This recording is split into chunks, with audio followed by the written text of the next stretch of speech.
a city called Daggerford. We see ourselves in a well-known tavern that has been growing popularity all over Faerun, slowly making its way up the Sword Coast and further outskirts, as we see in Daggerford. So yes, we come to the astounding Salty Dick&Tits Inn.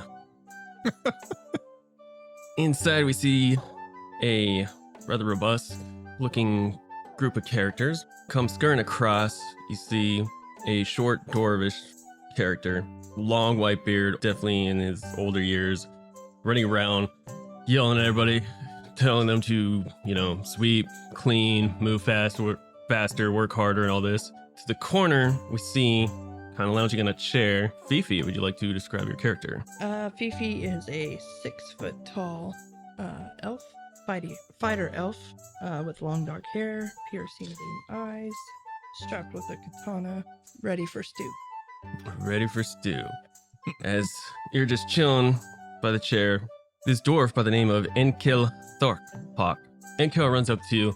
Fifi, this time don't be careful, be a little more mindful. The last night we had a bustle and you were nowhere to be found. Who's here to mishap the riffraff around here? Keep these patrons straight. She just looks flustered at you and is like, just make sure you're here. You recall last night a couple of halflings getting into it, that you've kicked them out, but they somehow managed to get back in right when you were taking your break. As that happens, as he runs over to two people at the bar. Zach, would you like to describe your character? I'm gonna describe my character, Pierre, in the form of a poem. All right. Pierre is his name, theft is his game, a dwarven rogue, but nothing rhymes with that, no cover on Vogue, but he likes it like that. Wearing grays on black, eyes on a track, dagger and rapier ready to attack. Seen as a quack, trouble belts his back. Trust at a whack, the law doth crack. Taking some flack, skipping town on horseback. Clack, clack. Enemies won't die fair, but they bad so I care, always asking for my share. Too ready to die for the right laissez-faire. What's French for hi there? His name is Pierre. Thank you, guys. Nice. It was up to you. Ankel, this dwarven character that you boldly know as your employer. Yeah, make sure you teach the young one here. And next to you, you see rather beautiful, young-looking elvish female with short, tomboyish haircut, brown, emerald bright eyes. She's wearing this collared shirt that's tucked into this green vest with this diamond pattern black sewn into it, and green pants to match. Make sure. I'm sorry. What's your name, last? Tia Thick. But most people just call me Tia. Yeah, make sure she knows the ropes. And don't be overpouring. We're on a budget. Everything will be fine, Maisumi. I'll use a cup. Yeah. Yeah. Do that. Whatever. Around this time, we see a elven figure walking in. What looks like it's about to start their shift. Pog, would you like to describe your character? All right. Who walks in is Pogathy Raddington II. He is a half-elf with a rather rat-like appearance, pointed nose, and an affinity for cheese. Pogathy cherishes the finer things in life. Pogathy's parents are one of the biggest exporters of cheese on the planet. Because of this, Pogathy was able to attend the most exclusive bard colleges on the planet. However, as much as Pogathy enjoyed his lavish lifestyle, he sought adventure, combined with the fact that Pogathy never wanted to be forced into the family business like his brothers. Needless to say, he was growing restless. One night, he decided to go and make something of himself, and tonight, he finds himself in a bar as a waiter, and it's his first shift. I new hire. About time he showed up. Get with Tia or Pierre or you know what? Where's that damn devil? And just when he says that, coming up right behind you, you see a purple tiefling wearing this extravagantly ravish to match purple vested shirt, ruffled up, with diamond pattern, gold and black lace, and pants to match. Yes, darling, I'm here. Oh, Ankel, you are so exhausting sometimes. Yeah, he's a new hire. Show him around. He's gonna be waiting tables with you. I gotta go check on the cook and, make sure all the meat and everything's ready for tonight. Ikeman looks at you. Oh, is that what you're wearing? Eesh. Hey man, it's just what I had, okay? I ran away from home with like 2 shirts, a pair of socks, and like 1 pair of shorts. You gotta cut me some slack here. This is my first shift. Give me some time to make some money, and then one day, you and I, we can twin. He looks you up and down. Oh, another runaway vagabond. I'll see how long you last then. I don't like your tongue. Oh, that's too bad, darling. You're gonna have to get used to it. And he saunters off.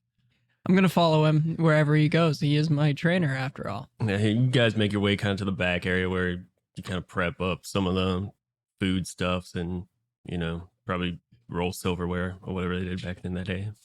Comes running in the back, Ankel furiously into the kitchen, busting open. It's like, the cook! Oh, where are you at? Well, we see a small gnomish creature. Would you like to describe your character, sir? So I am a forest gnome wizard who can speak with small beasts. I've always been very antisocial with other humanoids, and so I love the tavern because there are rats, and it is not unusual to see people passed out or on the floor, close to the floor, in dark corners. And I love to speak to the rats and the cats about everyone else in the tavern, and usually they're too drunk to notice.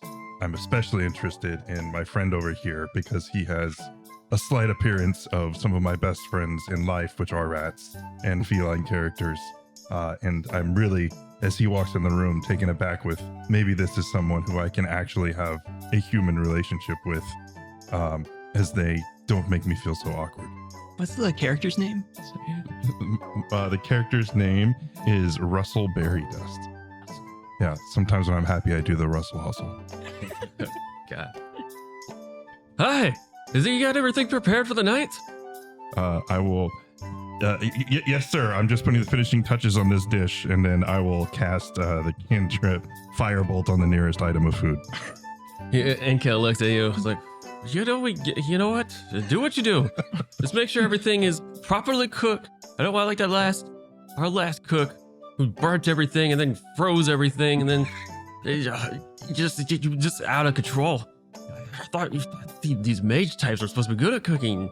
They just want to practice their spells. Like, just go to the big city and go be an apprentice somewhere else. Oh, God. We can't do that. We're poor. What are you doing in here? Get in the other room. All right. Sorry. I needed more napkins. My bad. I leave. All right, you all start prepping up. When little green child-like half-orc comes running in. Ankel! It's Ankel!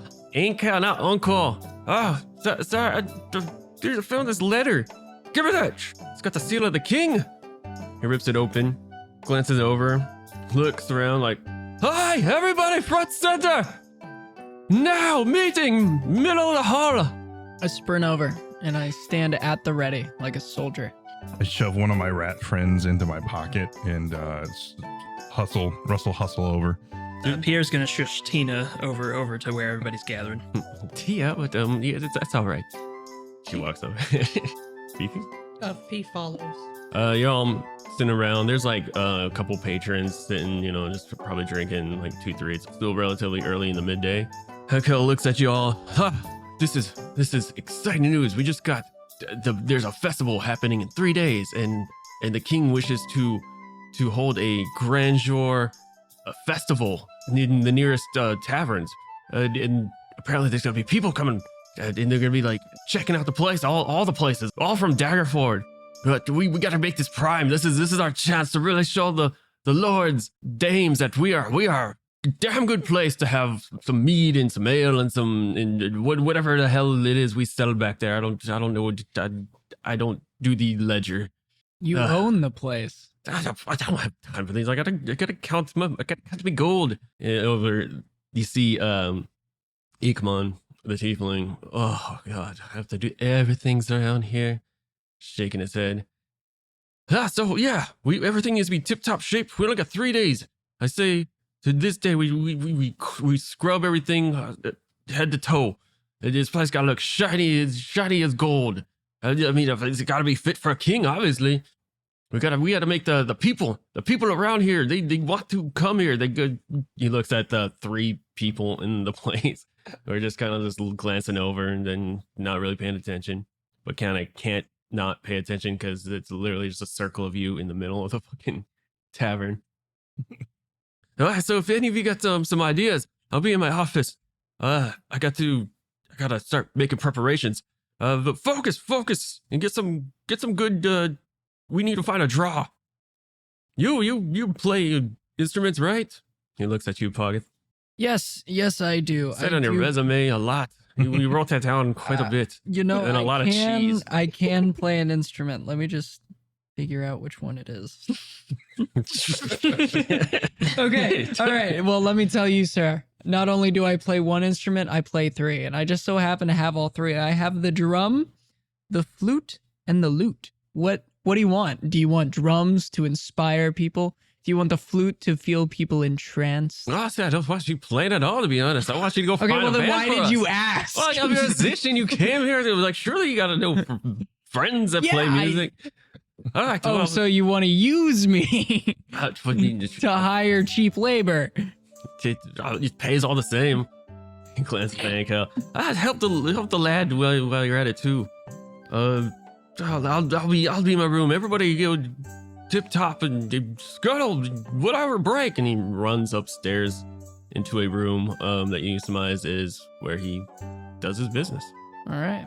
Well, I'm going to go back up to my trainer, and their name is Ekman. Ekman. I want to go up to Ekman, and I want to ask what I can do. What are we learning? What is he teaching?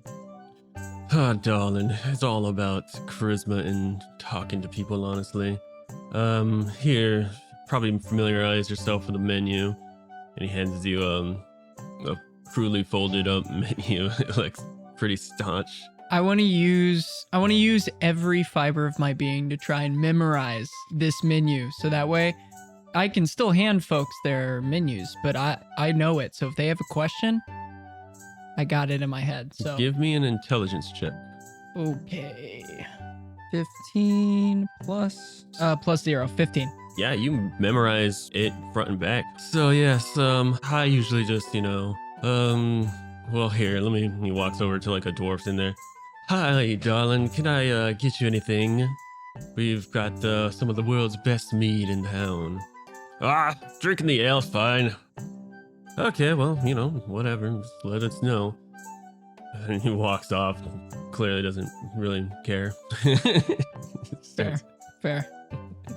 He goes, sits down at the bar and starts chit-chatting with Tia, who also ends up going to the bar, unless Maybe Pierre's gonna be cleaning a glass at the bar with a dirty rag, and he's gonna talk to Tia.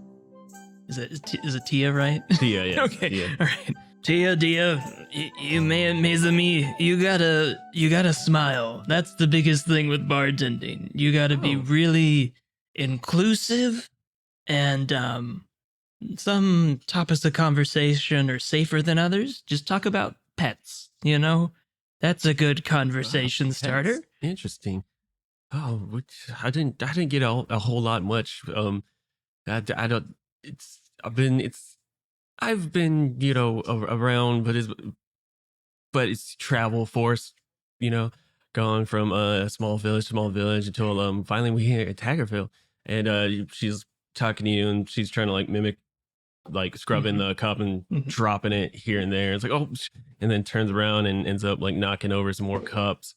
Oh, I'm sorry. Let me get these. Oh, they're on the ground now. We all make mistakes. You can just put them back on the rack. It's fine. Oh, okay. So don't. Why? Okay. Yeah, just the most important thing is back. be kind. We don't have to be clean. Just kind. All right. Mes amis. Okay. Are there patrons near us? There's one at the bar. The dwarf that Hickman would just talk to, but now he's just kind of listening to you too. And Pierre's gonna walk over and be like, "Hey, schmuck, do you want another beer?" he looks at sure. I'll take me an ale. All right, coming up. Anyone else wants to do anything in particular? I want to be in the kitchen having the exact same, meeting that we just had on the open, only with my rat friend in the kitchen. We just need to make sure, and this is all in squeaks, right? So like people are just, if you walked into the kitchen, you would walk right back out because you've got a guy squeaking to like 4 or 5 different rats, telling them we have to be clean, guys. We have to make sure this place is just, it's immaculate. This is our chance to prove to the big man that us little guys are worth it. At that point, Inkman walks in. It's like, oh, sees this. Oh, okay. Oh, what? No, another one just grabs something off the shelf like a rag and just walks back out. Here, you might want this to at least make yourself look busy, and tosses you a rag to Poggy. Just be, scrubbing here and there and just to make yourself look busy. Obviously, you want to be nice to all the patrons, as he rolls his eyes towards like the dwarf. That seems sourer than usual now. But maybe a couple more drinks will change that. I want to walk over to that dwarf and let me figure out what I want to do with him. Yes, bardic inspiration. On him. The best manager ever. Sweet, I got an advantage on saving throws. Yeah. I'm going to put my dagger. Can you make a saving throw against being a good manager? Gets it on ankle. He has goals. I would like to cast Charm Person on him, Okay. please. Is there a DC on that? Wisdom 13 is a saving throw. Well, he passed, so he feels this going on and he shrugs it off and looks. Hi! What is all this trickery? He slams his mug on the table. I'm sorry. Sir, I want to make sure your experience tonight is really good because if you have a good time, then you could like say something to my boss and then I could get paid more money. So I want to make sure you have a good time. So I just, I wanted to charm you, make you feel right at home. I can see that my other coworker here has put you into a bit of a damper mood. And honestly, I just want to make sure you had a good time. So I wanted to make sure we had that friendly relationship. Try to catch me and get me on a feeling all you casting spells and whatnot. I've had enough of this place already. I only came here because it was the closest place from the road. He throws his money around. He's like, what the hell is to this place? And he walks off. I pick up his money. And then I shove it in. He wouldn't have money. Like he's, Wait, I thought you said he threw his money on the ground. No, his mug. Oh, his mug. Okay. All right. Well, then in that case, I'm going to clean up the mug. Darling, you got to be a little more careful around these dwarven types for sure. And he just saunters off to a corner. To be fair, he was already kind of pissed. So, Well, it's at least I tried. Yeah, no, that's kind of like natural dwarf state. Yeah, just Kind of. I mean, your boss is a dwarf. So. Every day a dwarf wakes up, they are not happy to be there. I should be mining in the mountains. I should be in. I don't know where do dwarves like to be. Mountains, Mines. basically. Yeah. All right. If anyone else got anything else they really want to do, Pierre wants to give the lowdown to Tia more because he thinks he's an expert. Like, you see that Ekman? Don't fall in love with him. He'll break your heart. He's a heartbreaker. Okay, and you see Fifi over there? If you got any problems, you go to Fifi.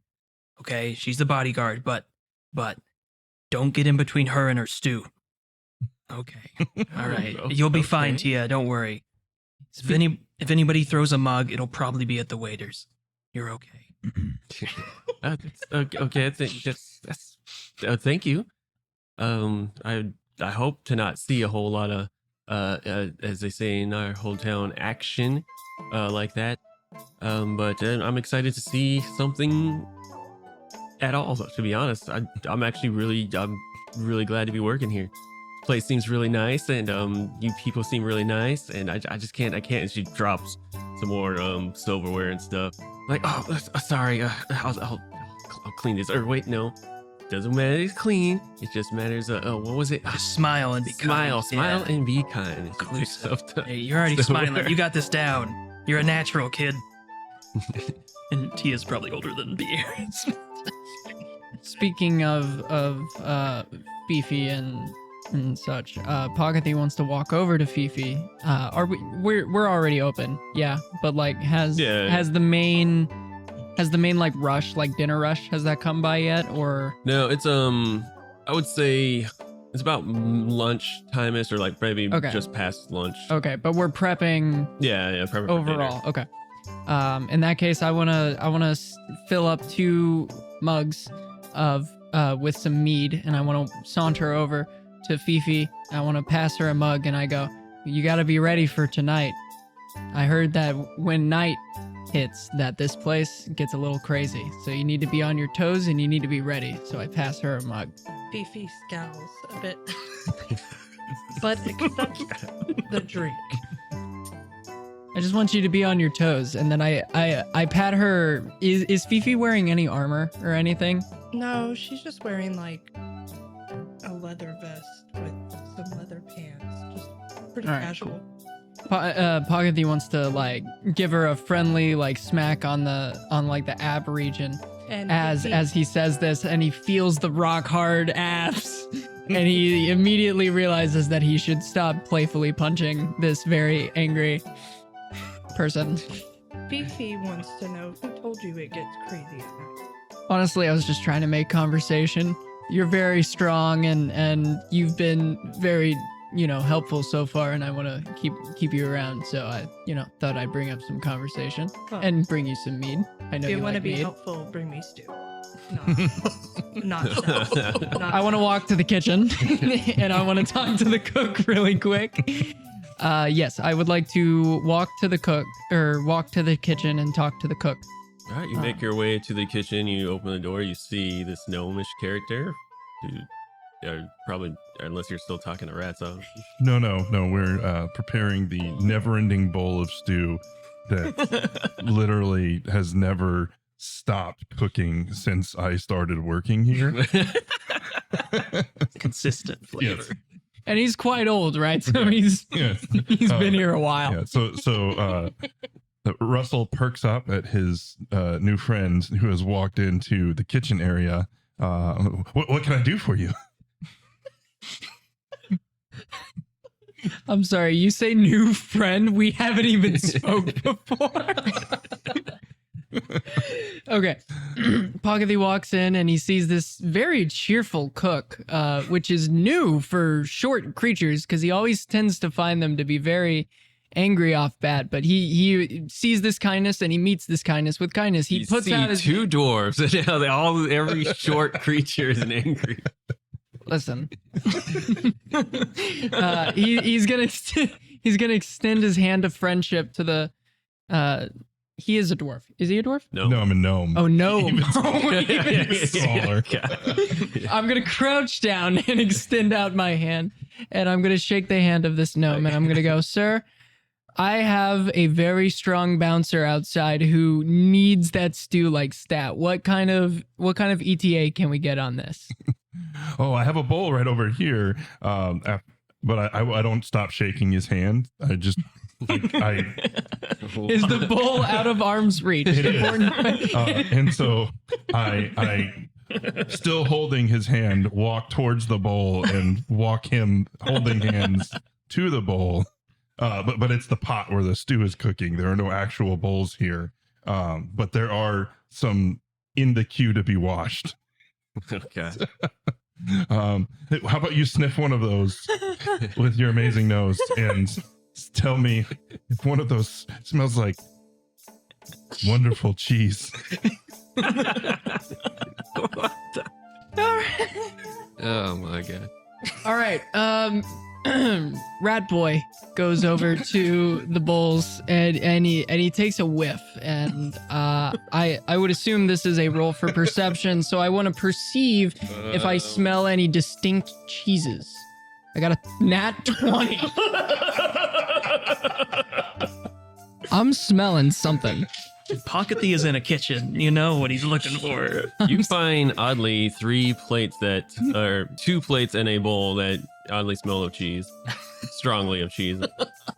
All right. I want to lose my mind. I love cheese. It's a big part of my character that I love cheese. I want to lose my mind. I want to lick the plates clean of all cheese substances. Okay. Give me a constitution check. Oh, good lord. 16.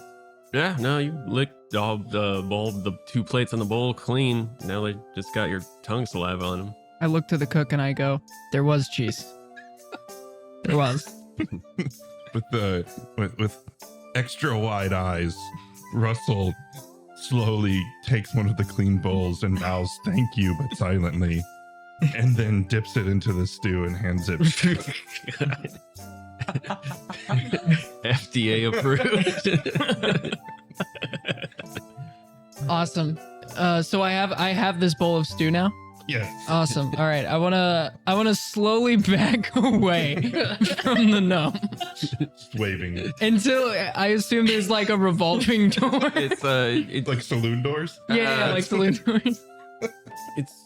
No, it's just You a know, like regular the- like door, the- like the- honestly. I know what you're talking about, but this place, you take a glance at this place and it looks like it was a older house that was kind of refunctioned into a tavern. Okay. All right. Well, then I'm just gonna back out of the what I assume would end up being the open doorway. Yeah, it's a creaky door. The door doesn't really shut all the way, so it's kind of always open. I slowly open the door. take one very big step backwards out of the door and shut the door behind me. I No. bring this bowl of stew over to Fifi and I go, you ask and I deliver. And then I pass the bowl over to Fifi. Fifi immediately asks what took so long. And why do you smell of cheese? To answer your first question, there's a very friendly cook. To answer your second question, I was very hungry before I started my shift. I'm not hungry anymore. No. That end of my sentence. I'm just gonna stand here holding her stew out for her until. Fifi accepts. Question for the cook. What kind of stew is this? It's a mystery stew. I mean, so literally the stew, it started off as a beef stew, let's say. And then at the end of the night, whatever items come back that weren't eaten by guests get put back into the stew. And then some new seasonings are added and it's kind of turned. So it's like the surprise. Every night it tastes a little bit different. Oh my god. So if this stew has supposedly been going on for This is a a real thing in the while. world, by the way. Oh yeah. Oh yeah. Yeah.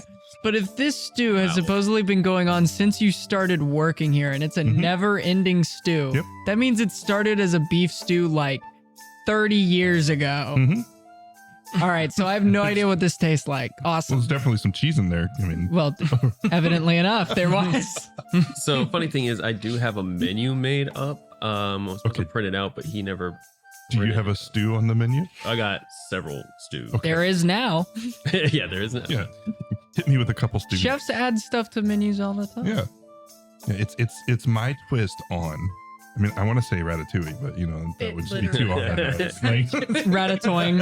Ratatouille. Well, here's the question. Here's the defining question. Do they help you when you cook? we'll see. There's Depends a on how they're green, feeling tonight. there's a green chili stew, onion soup, which I guess is more of a soup, but I mean it's probably made of all the same shit. Mhm.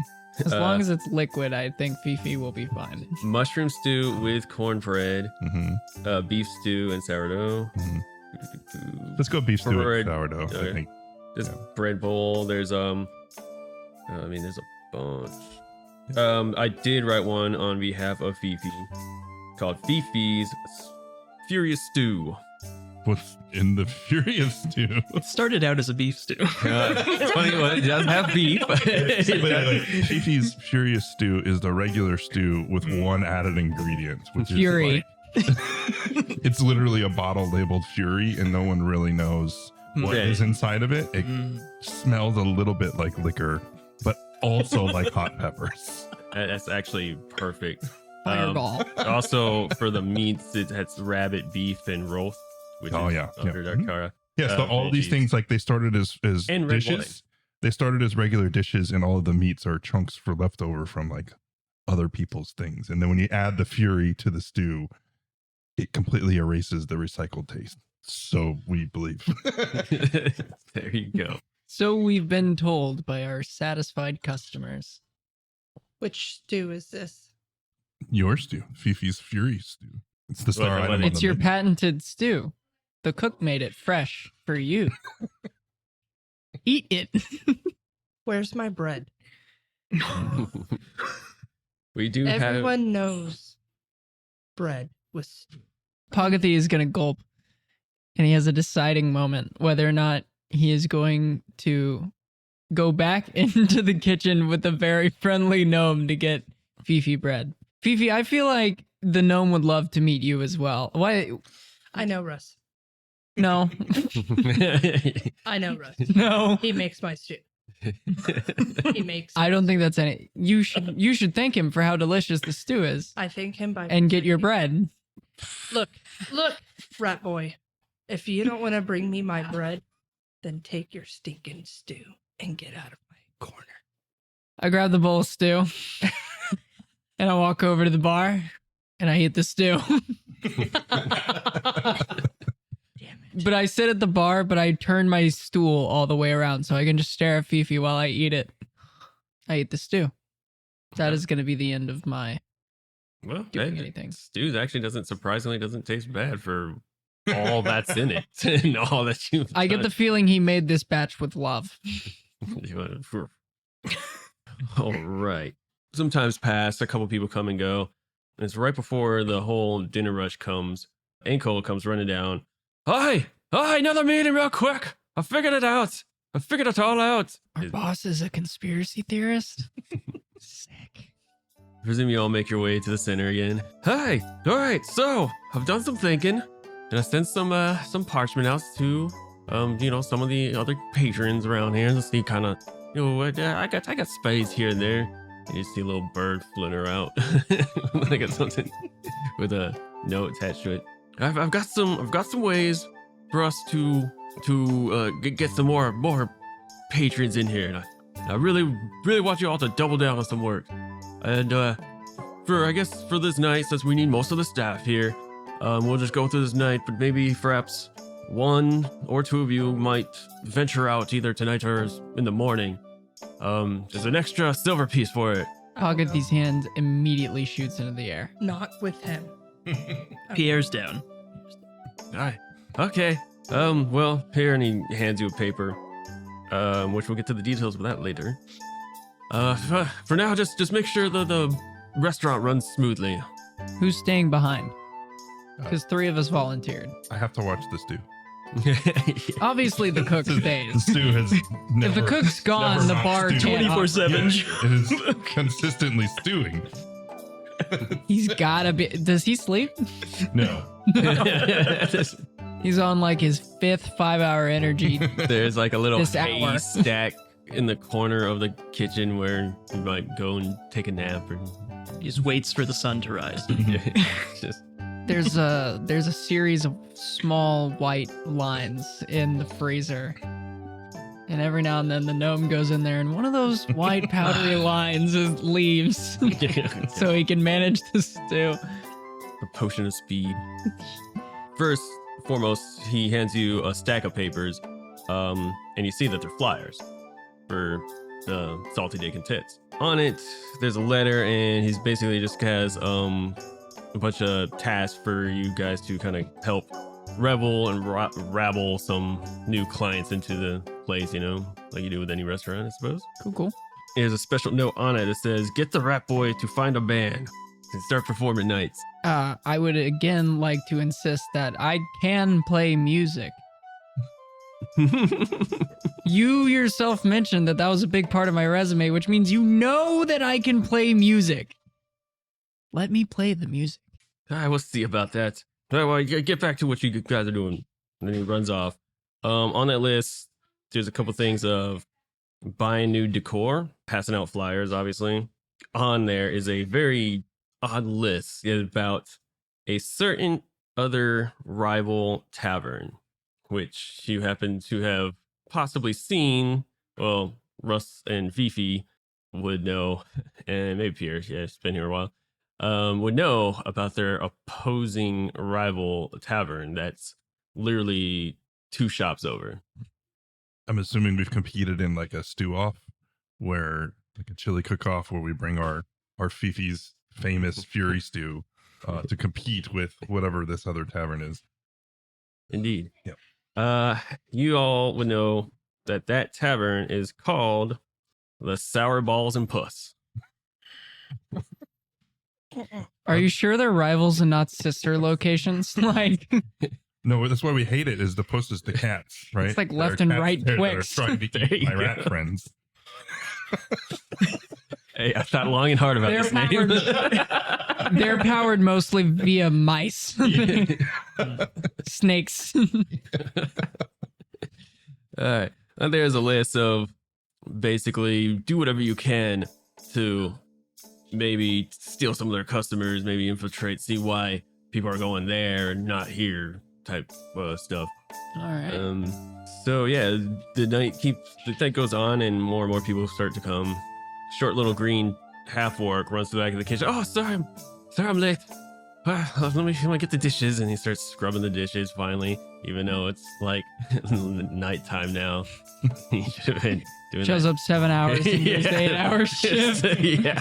Sorry, I'm late. Sorry, I'm late. Oh God, so many dishes. And so he starts scrubbing away. A couple of humans, 2 male humans, walk up. The Salty Dick&Tits. Have you heard of this place? Guess I have. He saunters in. I would like to walk up to them. Pogathy would like to walk up to these humans, put his arm around the closest to him, depending on which angle he comes in, right or left. You know what I mean? Right. I want to basically stand parallel in line with them, with my arm around one of their shoulders, and just basically say, "Welcome to the Salty Dick&Tits. My name is Pogathy, but my friends call me Pog. You guys, welcome in. May I direct you to our lovely bar, where our wonderful bartender can serve you many beverages, or if you want to dine. Our chef, lovely man, by the way, wonderfully nice. He is preparing a wonderful stew. Please come in." Give me a persuasion check. 17 plus, give me just a second, plus 5. That is a 22. Oh wow. Yeah, the bar sounds great. Yeah, we both use actually some food. You said the stew was best item you guys have, or Stew has got to be one of our big hitters. I know that orc's tongue also goes well, although it's a bit controversial. You know, us serving orc and also serving orc. wait, you serve orc? Don't worry about it. I shoo them over to the bar. I shoo them over to the bar. Surely End our didn't conversation. You must. I set them up with the bartender. They saunter over to the bar and pull up 2 stools. Bonjour, mes amis. What particular spirit would you like to partake in this fine evening? They glanced over, see kind of quite a list of all kinds of ales, wines, and meads and whatnot. Oh yes, yes. Welcome to the Salty Dick&Tits Inn. How can we serve you? They look at each other. We'll just go with the mead. We heard the stew's pretty good. It doesn't actually have orc meat in it, does it? These are all proprietary questions that we can't answer right now. What I can assure you is that Monsieur Berry Dust is the finest cook in all the land. I want to lean back in. Pogathy wants to lean back in and say, and he's really nice. He's really, really nice. I want to lean back. Pogathy wants to lean back away and head back towards the front where he can continue greeting. I'm cooking something special. What would I roll for that? How special are we talking? I mean, the stew is always being made, right? So The we stew gotta is have other special things. today. Maybe a nature, if you're using like natural items, okay. or Go ahead. depending, I guess. Performance? Yeah, actually, performance would. Because he's performing in Nature's his way craft. better for me. But Oh, okay. nature. Nature. Do nature. It could be Do fun nature. if I Because if fail, so. he's a cook, he should be proficient in it and get a bonus. Like, that just makes sense. Is there particular items in this stew? This isn't stew. Or this has dish? it's just warm. It's meat and it's bread.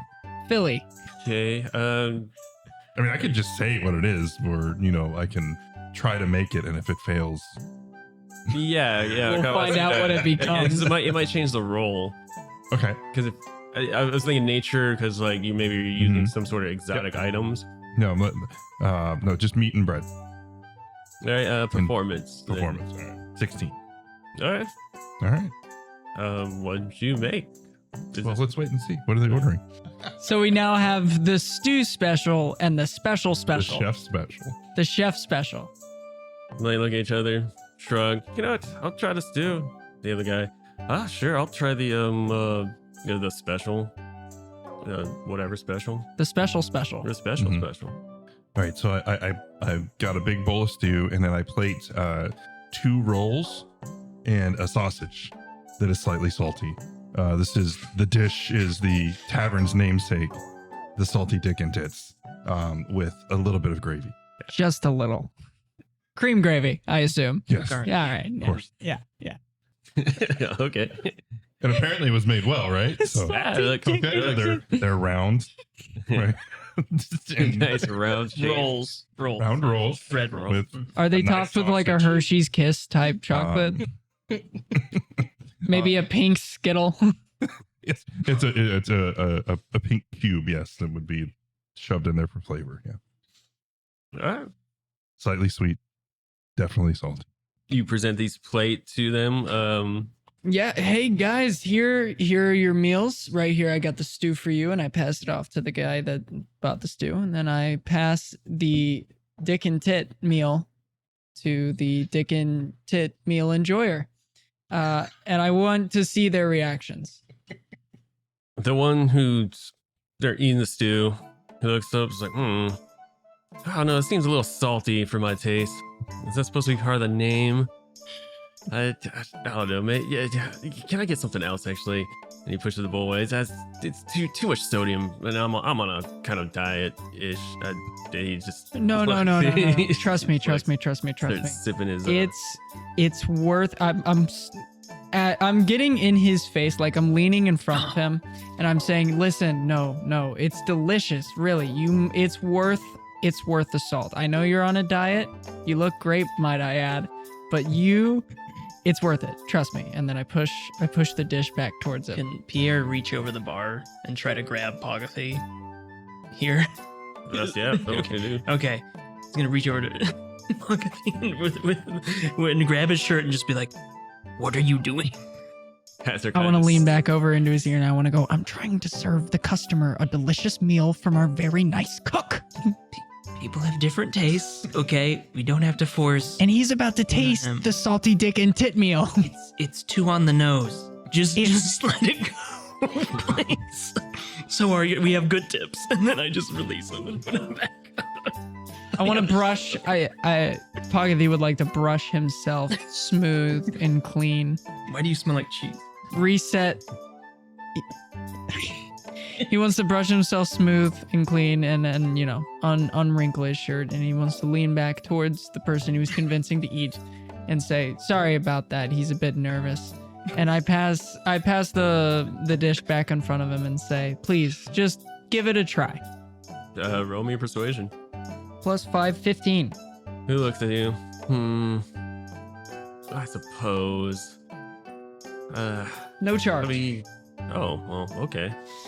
And he looks around and sees a little thing of honey on the table. He's like, and he scoops up a little, drops it in there and mix it up. So he says okay, this ain't that bad.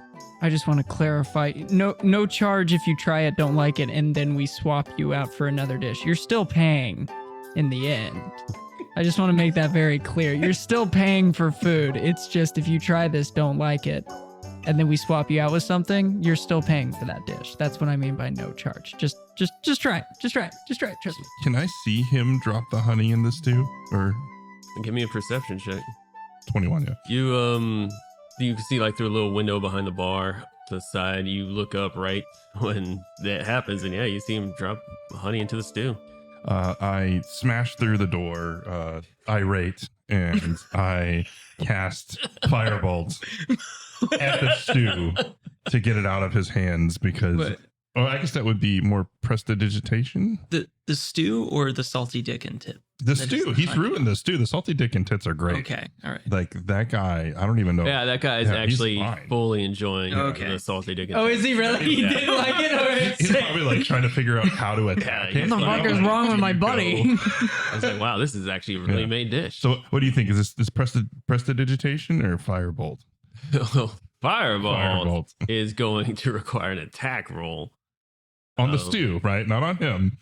But is that an area of effect? I honestly, I don't think so. No. Firebolt isn't? No. No. It's whatever you choose it to be. Yeah. I think it gets as specific as you pick. Hmm. No, obviously you can't like through a pin-sized hole. I want to thread the needle, but like I've never seen it be used as like an AoE.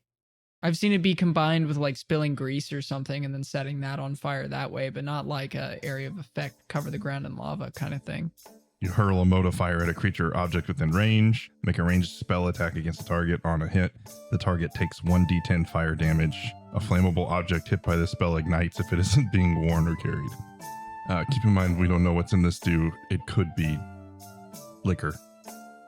It has fury, whatever in the fury bottle was, Oh, okay. which we don't know if that's flammable or not. I guess give it an attack roll. All right. So, just refresh my memory here. This is a 1d10, right? So I roll a d10, or do I need to roll No, a 20 first? to hit? D20 to see if you hit, yeah. Ooh. I rolled an 8. What's the Plus AC 3, so- of this bowl? 11 total. It's not that. 20! 20! Yeah, you hit the bowl. It blows up, and just the stuff that scatters everywhere, and the bowl basically incinerates. There's like stew particles kind of everywhere. He stands up. Oh, what the hell? How dare you ruin a perfect recipe? Fifi loves that stew. Pogothy is still coaching his guest through eating the salty dick and tit meal. Completely unaffected by the explosion next to him. He's like, oh, ignore that. That happens all the time. Ignore that. He just splattered my meal on me and my compatriot over here. Do you expect us to still pay for this? It's outlandish. He spits on the floor. I want to give a side eye towards the cook and say, well, you know, obviously the stew is calmed by the cook, but your meal is just fine. To be fair, your meal is just fine. The stew, not that hot. You're not burned or nothing. We don't owe you money. I've walked back into the kitchen and I bring out another bowl of stew. Eat it the way it was meant to be eaten. Give me I guess a persuasion. Oh, okay. With disadvantage. Oof. With minus what? No, no. Roll twice and take the lower number. Gotcha. Yeah, sorry. 15. Wow. Yeah, I'm surprised as well. He looks at you. He looks at the bowl. He looks at his friend. Shakes his head. I'm not paying for any of this. Okay. Okay. You can still sit down and have a meal and have a good night. And then I want to push the stew down the bar towards him, slowly but surely. He looks at his friend. That's actually pretty good. Well, I'm not sitting at this bar with these people. Get this guy away from me. He points at Pocket. And he stands up and grabs his mug and is like, I want another drink too. And walks to the corner, and his partner over there just like shrugs his shoulders, like, oh, and picks up his plate and mug and just kind of follows him to a table. At that point, Inkman comes by. Oh, darling, that was quite the show. He stares at you, Buggy. I'm not the one who firebolted the fucking stew. If anything, I kept a customer. He wasn't gonna eat that. I did my job. Thank you very much. And then I'm gonna saunter away back over to Fifi. And I'm gonna cross my arms and lean up against Fifi's big, strong frame and use her as a wall to look cool on. Because I'm angry. He looks at, he watches you do that and turns to Russell, shakes his head. Never a dull moment with you. And then walks over to the two patrons and tries to comfort them, if you will. Console them. Yeah. Console them, sure. Offer them a rag. Hey, that hot stew got you down. Here you go. All right. Now the night keeps going. I need everyone to just roll me a d20. See how the night goes for them. Nat 20. Good job. Yeah, what'd you get, Fifi? 6. And Pog? 19. 17. 18, sorry. So besides that moment, the night actually goes pretty good for most of everybody. First, let's take care of Tia. Drops and ends up breaking 2 mugs. Hickman doesn't console the 2 patrons, and they end up storming out. And then he just shrugs off. This place is it's a fucking nightmare. Yeah, this place is you know what? I'm going to that other bar we saw that's just down the road. Screw this! He spits on the floor. Hartman drops a copper piece. Sorry for the trouble, and just balls him out. Pierre, you have a great night. Pretty average for you. Besides breaking mugs, the 2 mugs, you do fine. Poggy, you actually managed to redeem yourself. We end up wooing 3 customers. Wooing is in like they're entranced with me. They're entranced with you. You make a good impression. They're like, oh, this place ain't that bad. So you help the overall for notoriety, if you will. I want to go back over to my trainer. I'm sorry. Their name was what again? Ekman. Ekman? Okay. I want to go back over to Ekman and I want to be like, so I'm proving to be pretty useful, yeah? You definitely redeemed yourself from that mess earlier. I would again like to say I sold the customer on a meal they didn't want, and then a different party came out and fireballed the stew. Darling, I was helping. I was only guilty via proximity. It's always the servant's fault. Trust me, you'll learn that pretty soon. Now, if you don't mind, you see he's like stained on his clothes from the other compatriots and him just having a rough night. I'm going to take my break. And he just walks outside where he sees Fifi lean back on a chair, passed out. Good help is hard to find these days. Just walks off. Russell, you cooking up a storm. You're making the dishes. They seem a little even more. Because they eat it the way it was made. Yeah, no more of the of that nonsense. And it actually turns out to be a pretty good night. The night continues. Ekman nudges Fifi. Darling, you seem to be napping on the job. Not that I care, but I did have this delicious idea. Maybe you, some of the others, head on over to the sour puss or whatever, and maybe I don't know, cause some mischief. Pogothy appears out of thin air, it seems. I heard mischief was involved. Yes, I do from time to time like to cause it myself, but I'm actually really tired. And you could probably use reputation. Just a thought, but I do happen to know that where they keep their mead barrels. Go on.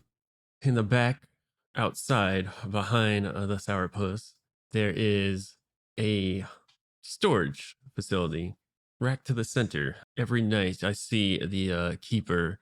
He puts this key under a green marked rock to the left side of the storage. Now, I'm not saying it's very wise to be tampering with other people's stuff, but if a certain mushroom that grows on the right side happens to make it into the barrel over the inside of this place, maybe some patrons don't have such a good time.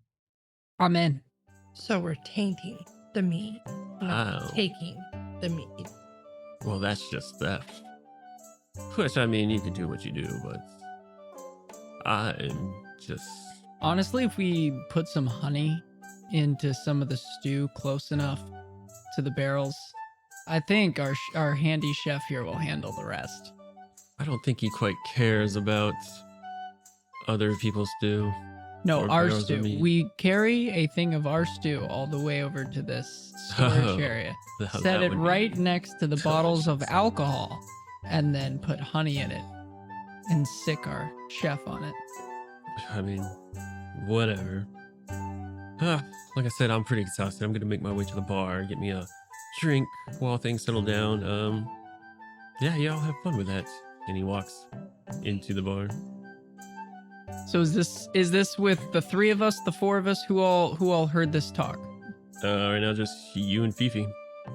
I'm gonna say Pierre's over by the bar by Ekman. Still, Yep, I'm cooking stew.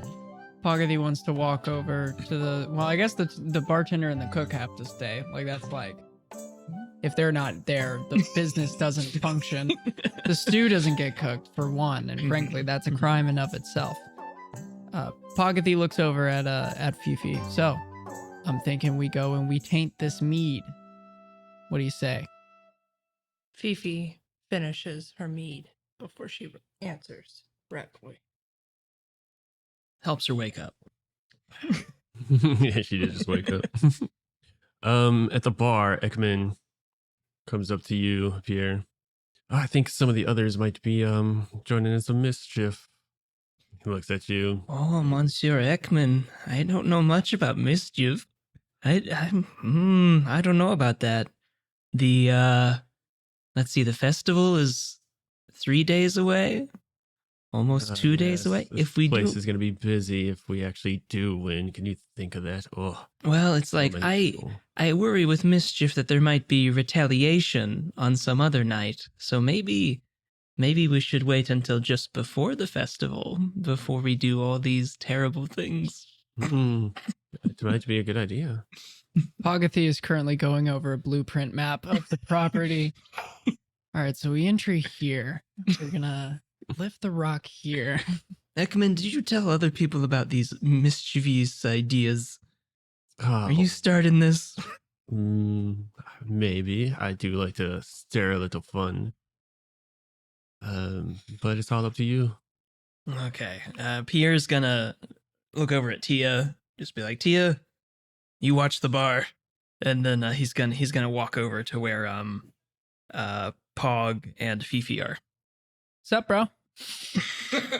So Monsieur Ekman has been talking about this mischief, doing some silly things against the sour balls and puss.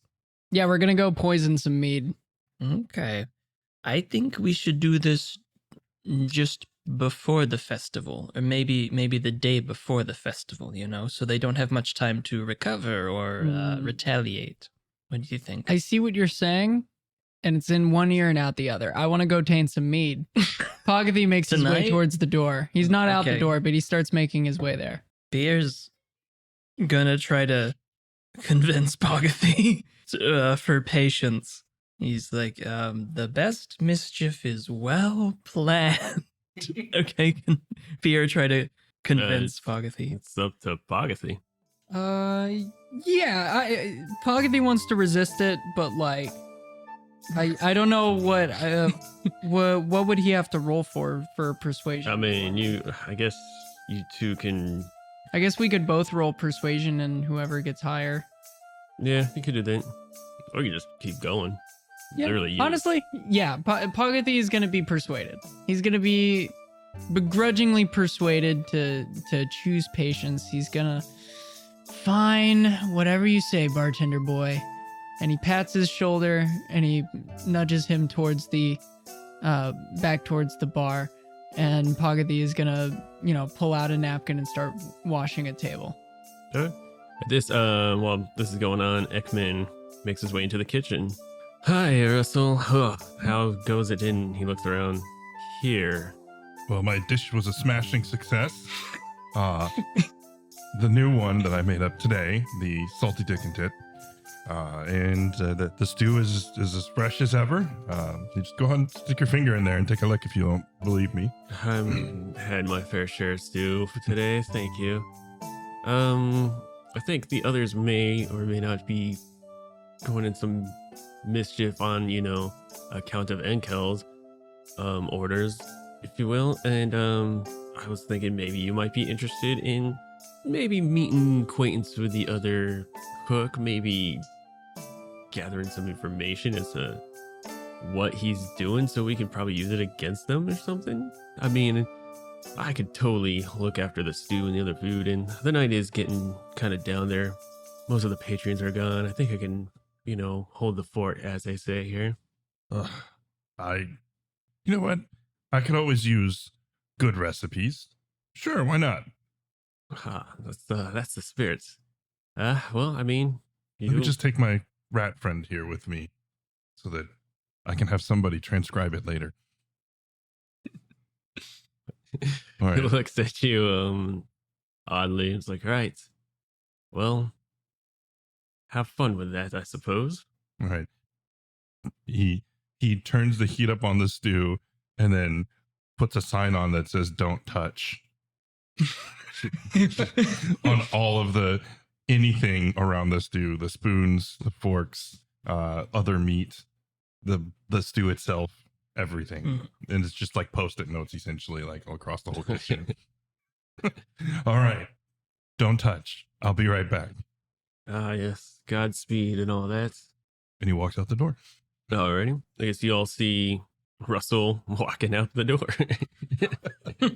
Pogathy tracks Russell the entire way. He makes his way out the door, rapidly looking around to make sure nobody dares put anything else into their stew while Russell is about.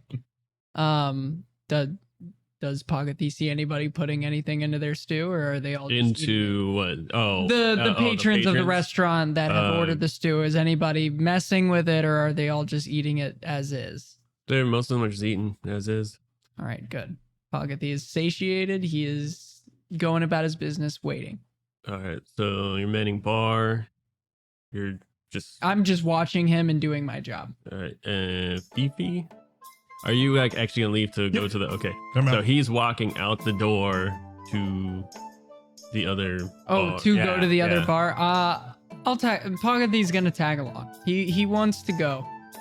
He's gonna shoot a look over to the bartender as he passes by the bar, and it's sort of just a like everything's fine, like I'm not doing anything, just like I'm not doing nothing kind of thing. But he's gonna follow Russell out the door. Pierre's gonna look suspiciously at the cook and the waiter leaving, but he's still gonna be cleaning glasses. All right. Fifi, you see Russell making his way they're making his way out down the road. You know, it's kind of odd because he doesn't usually leave the kitchen, and B, nowhere near closing time. Well, to be honest, the tavern never truly closes because there's always someone there for the people to stay and do anything, or just I'm kind of worried that they leave by themselves, but you see a mouse or two. But, they have friends. Maybe I stay and make sure that the salty dicks and tits, not ticks. Sorry. all right, so Russell's headed out. Pog, you're staying? I'm headed out with Russell. Okay, so you're following Yeah, I'm him. following Russell. Pierre's holding down the bar, and Fifi's holding down the tavern. Yeah. Okay, splitting the party. Here we go. As I make it onto the main road, I throw on my cloak of elven kind and start kind of weaving and sneaking through the people because I don't want anyone to see the cook going from the Salty Dick&Tits to the sourpuss. Give me a stealth check. Yeah, 15. All right. Yeah. You don't think anyone really sees you? Does Yeah. he? I need you to make a perception check. You see a couple of hooded figures walking around. 10 plus 4, 14. You lose track of him as you see a couple of halflings in similar cloaks kind of crisscross, and before you know it, you He's just so small. you He's end up just so tiny. you end up following this weird halfling who just stops abruptly past the sourpuss. He turns around like he drops something, picks it up, and then you realize this is not Russell. It's truly a miracle he doesn't just get kicked by like a horse or something. Dies on his way to work. Okay. Yeah. Oh, where did that questionably nice cook go? You said I'm not near the Salty Dick&Tits nor the other tavern, correct? You would have passed it, and he probably like went a ways and turned a corner. You know, you can make your way back, but you couldn't tell where he went. I wanna shout out. Russ, I mean, hooded gnome man that was traveling with a waiter of unknown origin. Where are you? The halfling looks at you. Oh, what are you yelling about, mate? I'm trying to find my comically small friend. He just looks at you. Good luck with that, and just walks off. I want to shout what I said before, but again. You don't hear nothing except for other people saying, "Shut up." It's like New York. Trying to work. All that shouting. Trying to shower. Shout, go to the pubs. They're right down the block. God. Poggy wants to give up and just start making his way towards. Does he know where the opposing tavern is? Yeah, it's literally like Okay, he's gonna make his way there. He's gonna make his way there. I lost you in 2 doors. Yeah, it's ridiculous. It's like you're walking and then like 5-6 people are like walking in there because it's literally the bar, like downtown area, if you will. Yeah. So people are like showing up shop and like probably headed either to or from the bar because nighttime party stuff, nightlife. So you just happen to crisscross like 2 tall people walking with like 4 short people, and then you just lost track. Like a needle in a haystack. All right. In that case, Pogathy is going to go ahead and walk towards the opposing bar. Please remind me the name so I don't. The Sour Balls and Puss. The Sour Balls and Puss. Pogathy makes his way to the Sour Balls and Puss. That is what he's going to do. Okay. While that ensues, go to the bar, and 3 more compatriots come in. Uh-oh. And one just walks up. Hey, bartender, I'll take a drink. You see 3 humanoids. One of them with red hair, other one brown, other one black. You see freckles. He's wearing a hood. They're all 3 wearing hoods. The other one pulls it down. You see it's just a human with long black hair. Hi. He looks at the other 2. Sorry, I'm not with these. And then he just walks to a table and sits down. It's one of those awkward situations where you had 3 people just walk in. They're just like looking like, yeah. We're not together. I'm not like with them, but like they're here, me with me. The other hooded figure with dark hair sits down, doesn't uncover his hood. Like, I like an ale, sir. Okay.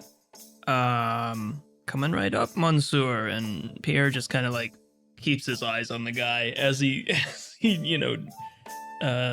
opens the tap and just pours the beer. He knows exactly how long the tap needs to be open, and he closes it again. While he says that, the other hooded figure, Mm-hmm. that you see with the freckles a little bit, sits down at the other opposite end. Points like, the same.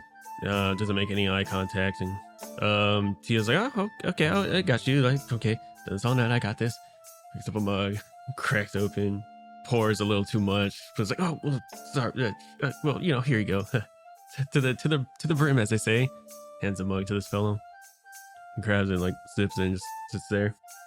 The other dark guy that so he's like, yeah, can I'd like to get some stew. I heard it was actually pretty good here. I'll take like a cheese soup stew. Pierre scribbles it down on a dirty rag, and then messages to Ekman to hand the rag to the cook. Who's not walks there. over there, grabs the stickers, like, ugh, and goes back to the back of the kitchen. For anyone in the tavern still, roll me a perception check. Is that a 3? Yeah. Plus 4. Yeah, so that's a 7 for Pierre. Nice. 20 Nat 20. plus 3. And whereabouts are you in the? Are you still like hanging outside, or are you like kind of inside? I'm inside now with Pierre, with the hooded figures, just watching them. All right. Nothing really seems strange with the 2 dark-haired ones, but then you see the red-haired one. Some of his beer. He's kind of just looking around. Stands up. Hey, where's your privy? He asks you, Pierre. You would know that the privy is actually outside to the back, or outside to the side of the Salty Dick&Tits Inn. Pierre's gonna motion out the door and, on what side of the structure it's on. He'll say, and clean up after. As he's walking by, his eyes are shifting. You, Fifi, see him walk past the other hooded figure who just got the stew or whatever. And you see him swap, like they do a sleight of hand, and he gives him something. as he's walking outside past you and presumably to the latrine. I stealthily follow him out to see what he does after the swap. Give me a stealth check. 11. He walks, you step on a stick, turns around real quick. Hey. He nods. Latrine's this way, right? Correct. Oh, okay, That thanks. way. Right over there. He starts walking to the latrine and goes in. Essentially an outhouse, latrine, if you will. What do you do? Maybe I find a more hidden spot. So he thinks that I'm gone. All right, give me another stealth check. Yeah, with disadvantage. 15. You manage to hide behind a couple of barrels, empty barrels that are just parked to the side. Some probably rotten potatoes. He sits there for a moment, finally opens, looks around, slowly closes the door, and walks around the latrine to the back of the inn. Does he do anything? He just walks around to the back of the inn, out of sight. Nothing in his hand. Not that you could tell. That would make me more curious. It's curious that he's walking to the back of the inn. Can I see him from where I'm hidden? Yeah, you would kind of like see, like you peek him like kind of between the barrels. You would see him, and then you'd also hear the footsteps walk around to the back of the inn. Beefy really wants to confront him. This is not the outhouse. You take Sir, your this mess is an Applebee's. Yeah. Sir, you can't park your car here. Yeah, pretty much. All right, you're just gonna walk up. Yeah. Good, okay. You walk up to him and you, let's do this. Throw me a straight d20. And try to beat a 9. Fuck. Nope. Didn't. You didn't beat the 9. Got a 5. Fuck. You don't see him. So he just disappears. Yeah, that's what it seems like. Pierre doesn't see any of this go on. He has no idea what's going on. He's in bartending, probably keeping his eye on the other two shady, or Mhm. sorry, the now one shady figure. Can I inspect around the tavern? Give me a what is it? An investigation check. 11. Straight 11. Yeah, I've got 0 for investigation. What is your intelligence? Intelligence? Yeah, just your skill. It is a 0 as well. I'm dumb as fuck. But I'm She saw the swap, you know. Makes so- sense. You're looking around. You know, between Russell and Ankel, always going in and out, and the servant boy, where you keep the storage of the food, the meats, and the ale in the storage house. You're trying to look for see if you see tracks that go in or out or any of that. But it's just it looks too trodden that you can't make out anything really suspicious. So let's say you can either check the back door that leads into the kitchen, or you can check the door to the storage. storage. Okay, go over there. You make your way and give me another investigation check. 11 again. Doors look locked. You tug on them. Seems fine. Can't really see any. You walk around it to see maybe if anyone like maybe popped open the window or something or any of that, and it seems about as fine as when you started your shift. And he's not back at the outhouse. Wait, did he leave something in the outhouse? Well, I mean, Did I you check you that? can you can check if you want. I didn't know if I already did. No, you can go do that. You go to the outhouse. I'm so done. It was an 8. It was an 8. You see a bunch of shit. No shit. Yeah, Okay, smells so- bad. Fee's over it. She goes inside and tells Pierre what she just witnessed.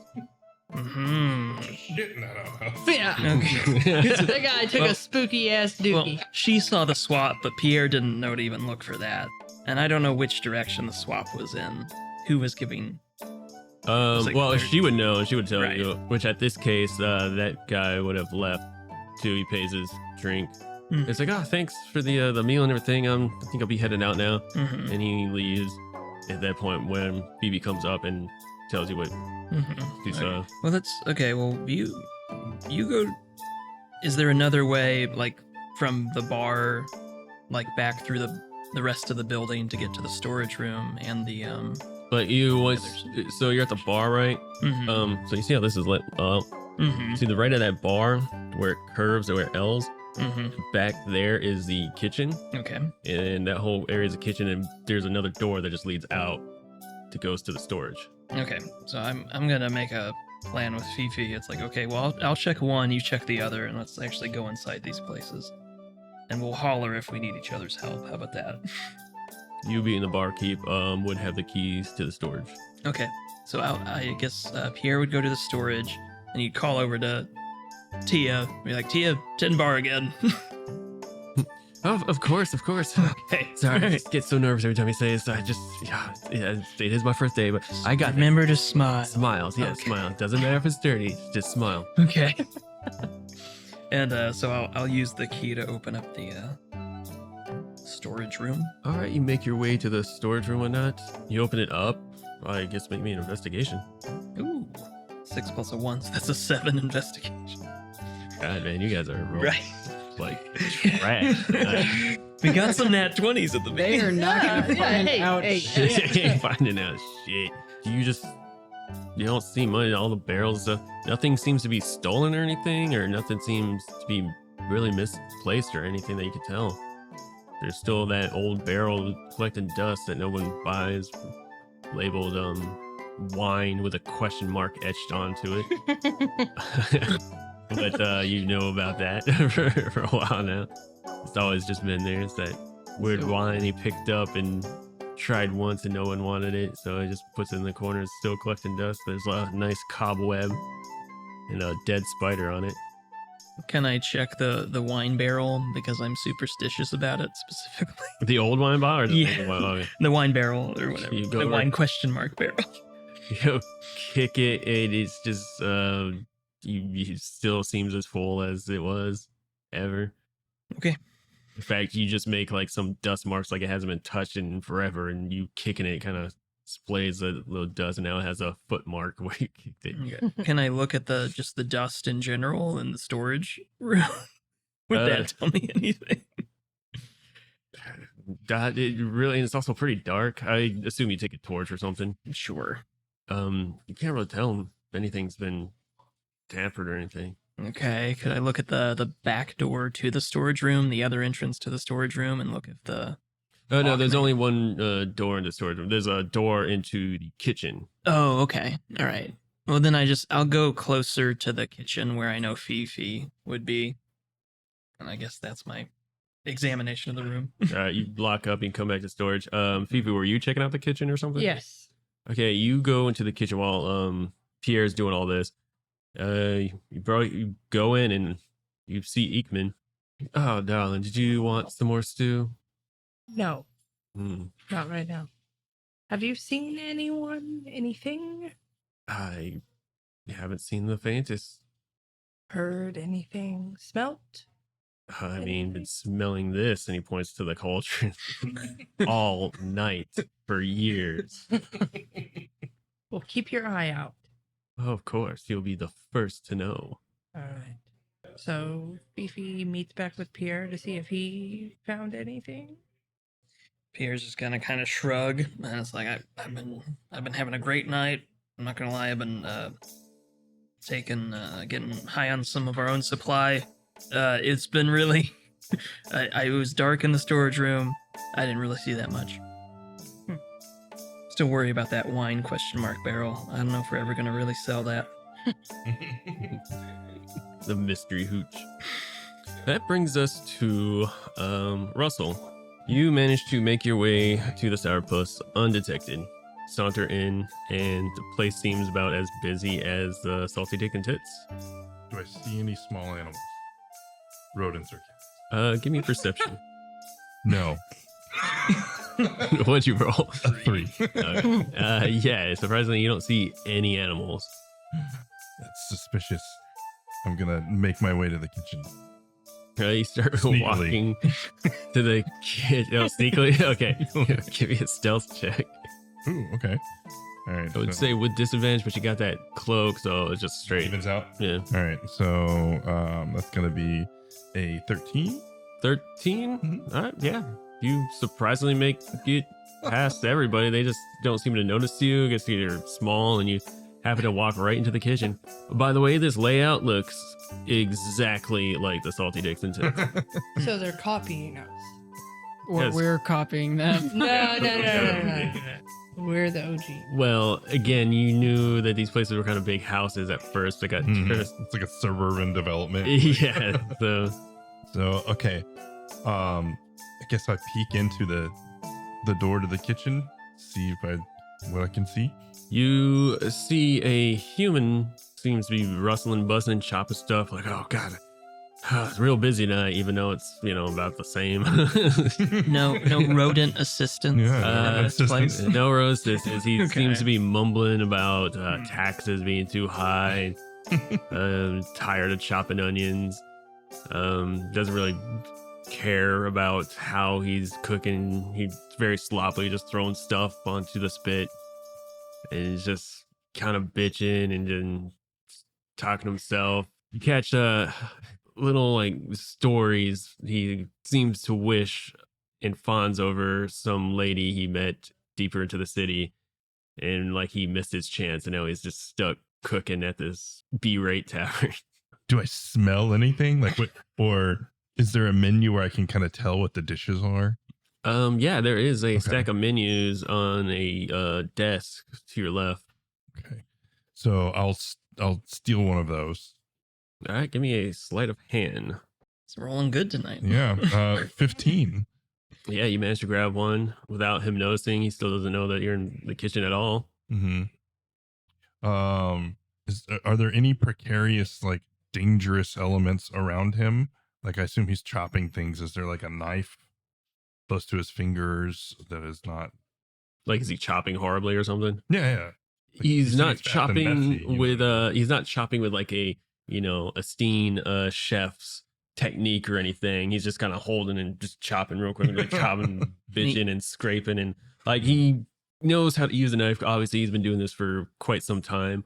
But he doesn't really care finer details. He's like, just chop this part off and throw in Mhm. hunks here and throw in there. And it's like, just get it in, get it done, get it over with. So safely, but sloppily.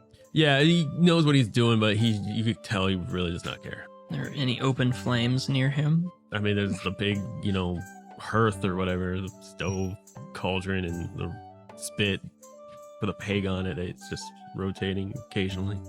And, I mean, there's knives around, like in any other kitchen. There's also, hanging, like in a square that you have as well. Just all the pots and pans and whatnot, Mhm.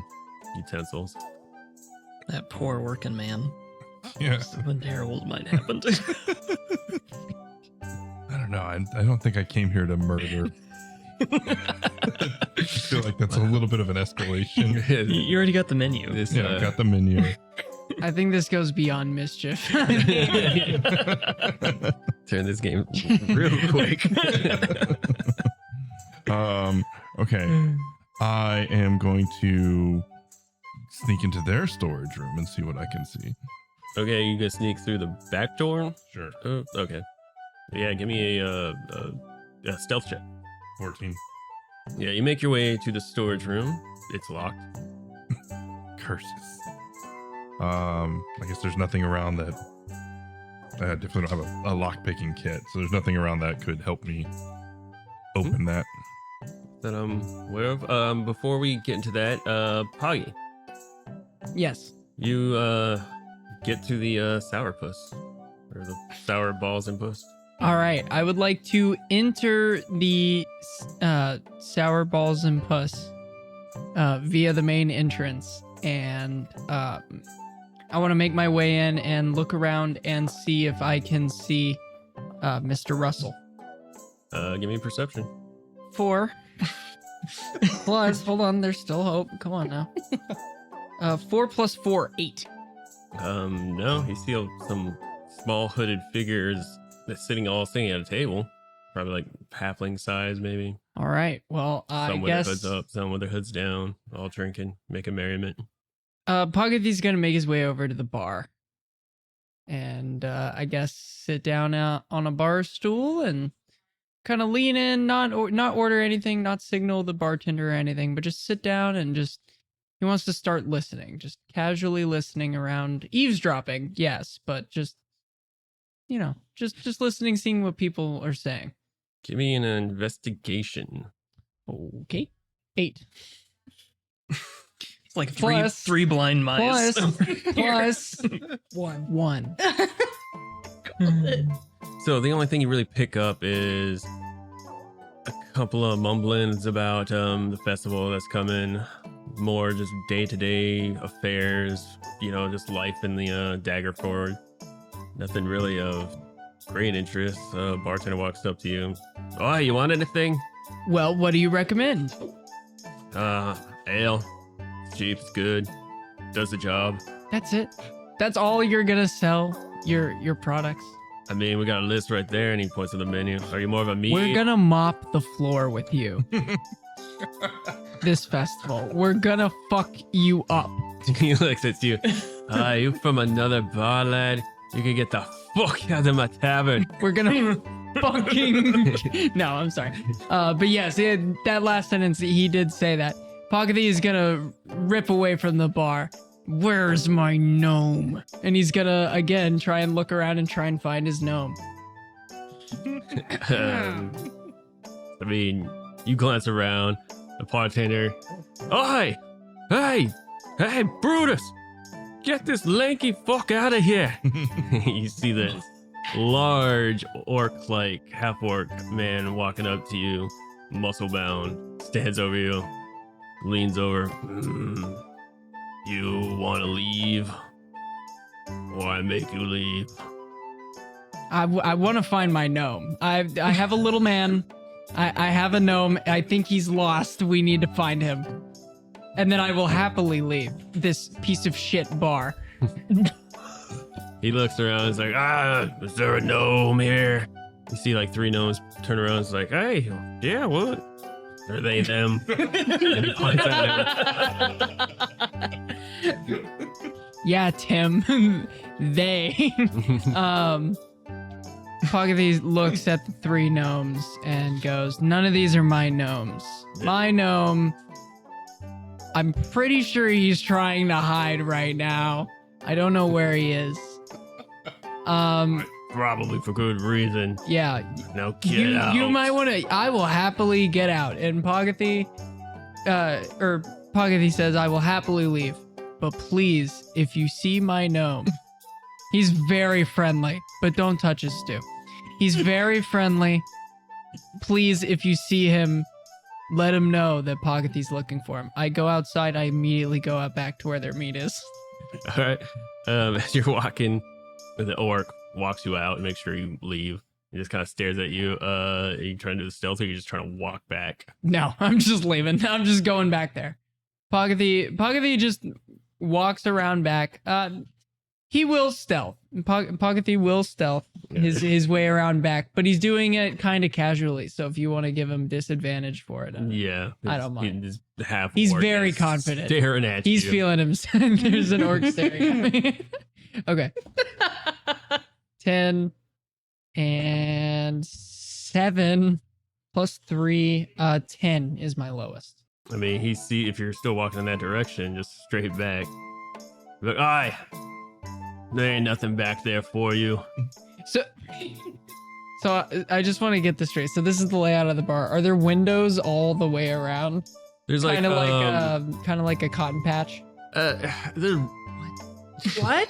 You know how cotton patches are? They're just big ass squares with windows all the way around. So like feasibly, if you went out the front entrance and someone was looking at you, they could watch you go around the entire side of the building because it's nothing but windows all the way around. Oh. No, there's actually no windows. There's no way.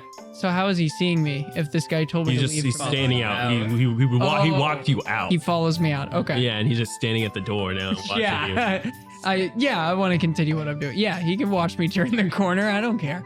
He's like, aye. It's a funny way to be headed home. And he'd follow you. He wants you to He's basically off the- he's following He wants me? you off the property, basically. All right. He's in his first shindig, if you will. I'm going to turn the corner and I'm going to wait for him. He's the second you turn the corner, he walks by, turns around. And, Okay, the second he turns the corner, I want to cast Charm Person. Actually, I retract that. I want to cast Sleep on him. This spell sends creatures into a magical slumber. Roll 5d8. The total is how many hit points of creatures this spell can affect. So basically, I roll a d8 5 times at whatever this guy's health would be. If I reach that number worth of d8, then I get to put him to sleep. Because you can technically affect multiple creatures with it if you roll enough hit points, but I just want to sleep him. okay. Okay. Give me rolls. Cool. What is a d8? The diamond looking one. 4 plus 5 plus 4 plus 5 plus 4 plus 7. That is whatever the total of that is how many hit points worth of sleep. Oh, man, you should have almost. So that was at least, I think that was over 20. I think it was over 25, but I could be wrong. Yeah, he falls to the ground and starts snoring. All right. I would like to then drag him to a local bush and hide him in the bush so that he can sleep peacefully in a bush hidden away where no one but he can see that he's asleep right now. Give me a strength check. It's a half orc. Yeah, it's a pretty big dude. 16. Oh, He's gonna do it. well, maybe. Let's see. I have a feeling We'll Poggy's see. gonna We'll do this see. again. I don't remember what my strength is. +1, 17. It's all that cheese. You struggle. You manage to move him about 5 feet. 5 feet to the bush. You. Oh, this is more of like an alleyway. So there's like some barrels over there, I guess. Nice. Okay. I'm willing to have him not be completely hidden. Can he just be hidden behind the barrels, but he has like a hand comically dripping? I would say like you kind of drag him enough where you can blatantly see his feet just lying behind. Like if someone It's walked like by and actually looked, and they would see some feet. It's like the Wizard of Oz when the house falls Yeah. on the witch. It's just her Literally. These bouncers are just sleeping on the job. Yeah, where are they? Well, they're guarding the front door, not the back door. That's their That's fault. what locks are for. No. Fifi would have been on that shit. Fifi was on that ship, but damn, she is blind as all can be. So, what are you doing? Okay, so he's kind of hidden, but not really. I take it. I'm gonna head over to their storage area and look for that rock to the side of the storage area, like how it was described to me by my mentor. Right, yeah. You go back there and you see a cloaked figure at the door. Just chilling, just kind of standing there in the doorway. Yeah. You do it. Are you doing anything, I'm Russell? cursing at this point. Yeah. I don't have anything to open this fucking door. Did Pog recognize him? Did you try to recognize him? All right, of course I can see how small he is. You probably hear him bantering. Hey, Russell. person. Hey Russell, hey man.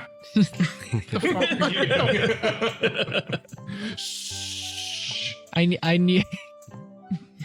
I kneel down. What's up, man? What you doing? You trying to get in here? I was sneaking around. Keyword was. I mean, nobody knows you're here besides me. Are those the feet of an orc behind that bush over there? Yeah, he's kind of a buzzkill. I had to deal with him. Hey, why don't we get this key from beside this thing, like how we were told, and then we can open this door. Wait, you knew there was a key there the whole time? Well, yeah. Why didn't you come on this adventure? I did come on this adventure. You fucking left me. Yeah. Dick. I heard you talking to the bartender, and it sounded like you were going to do something brave, but then you just went back to washing a table. So I figured I had to do it for everyone. Like employee of the month. It's the Employee of the millennia. This dude has been cooking stew indefinitely and is now out for blood against the rival tavern. Hey, come on, hurry. You know there's a way to open this Poggy door. goes, he grabs the key, I assume, from under the stone next to the shed, and he unlocks the door and opens it. And he kind of nudges the little gnome man forward, like, come on, man. Hey, come on, this is your thing. Get in there. Yeah, he's the cook. He handles the meat. He pours the drinks. He hands them to us. All right, let's see what we have in here. I guess perception. Let's see Yeah, if sure. I can see anything. Ooh, 10. 12. You see barrels, all kinds of barrels that you assume are probably like some of the ale and meads and all that.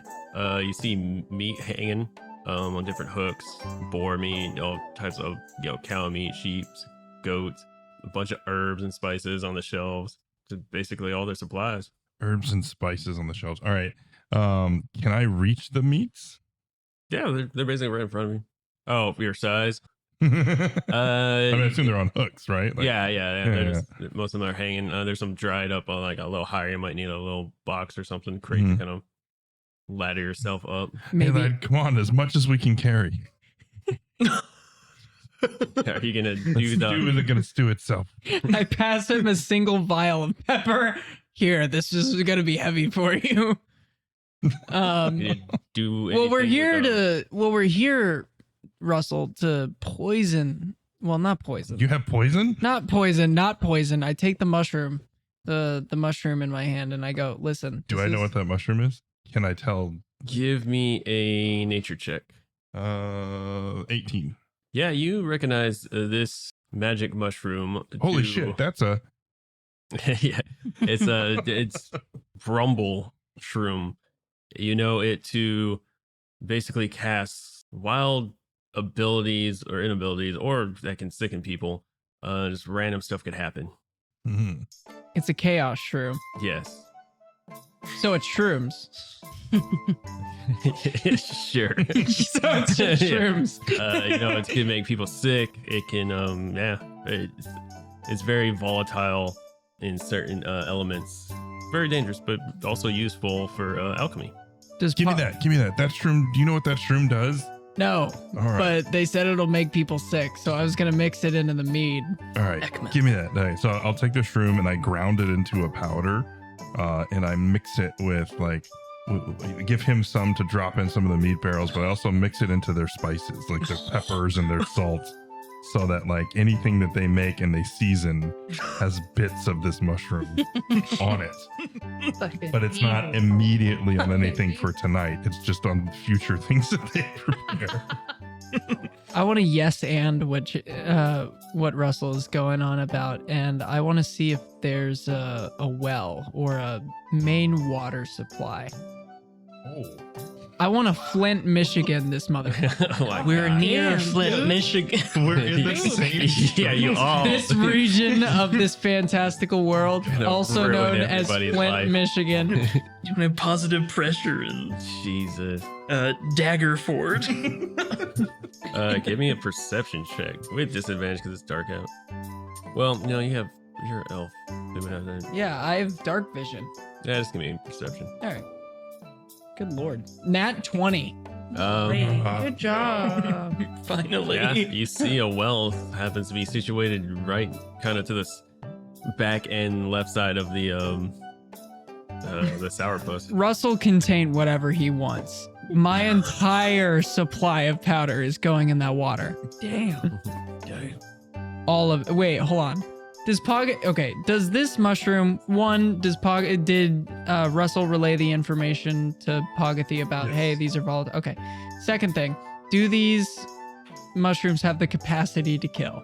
Not when you dilute them into an entire town's water supply. Not down. Okay, bar, single tavern.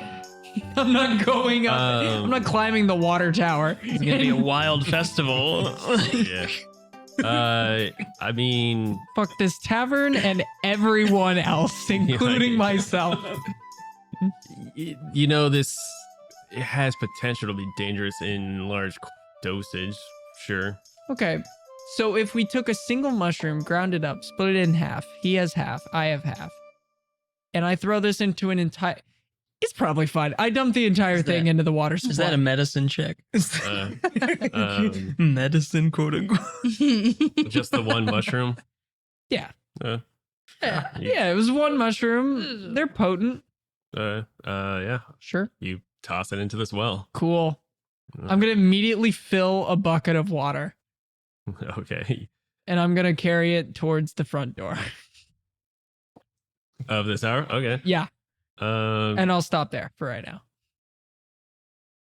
so, okay, you're just Or standing in the front of okay, yeah. I'll go towards the front door. Sorry, I'll go towards the front door. I'm gonna go in the front door, and I'm gonna say free water. They already like kicked you out right from the front. No correction. The very asleep orc out back kicked me out. Oh.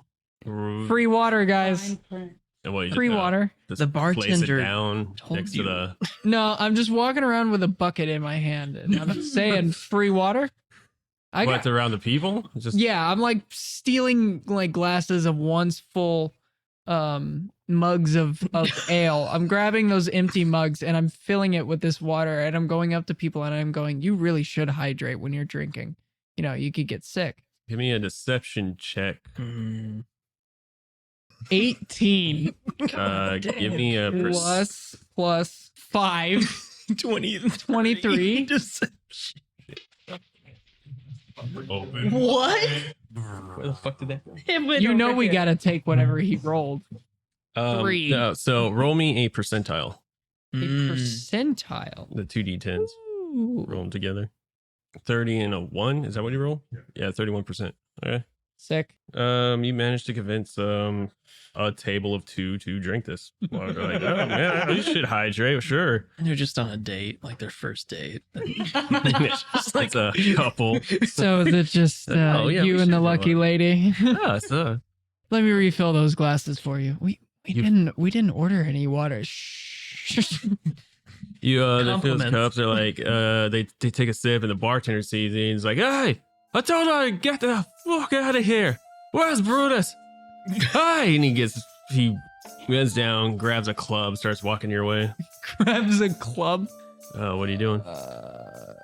Let's see. What do I have at my disposal? Where's Russell Berry Dust all this time? Did he follow him through, or is he just What is Russell doing? being actually stealthy? I'm meticulously putting everything back in Okay, place that's in the right. storage In- room so yeah, that's nobody knows That's that right. we're there ever. Smart move. And I go back towards the main road, look left and right for my rat-faced friend, and he's nowhere to be found because he has dipped into the tavern. And I Again. make my way back to Poisoning the local populace. Salty Dick&Tits.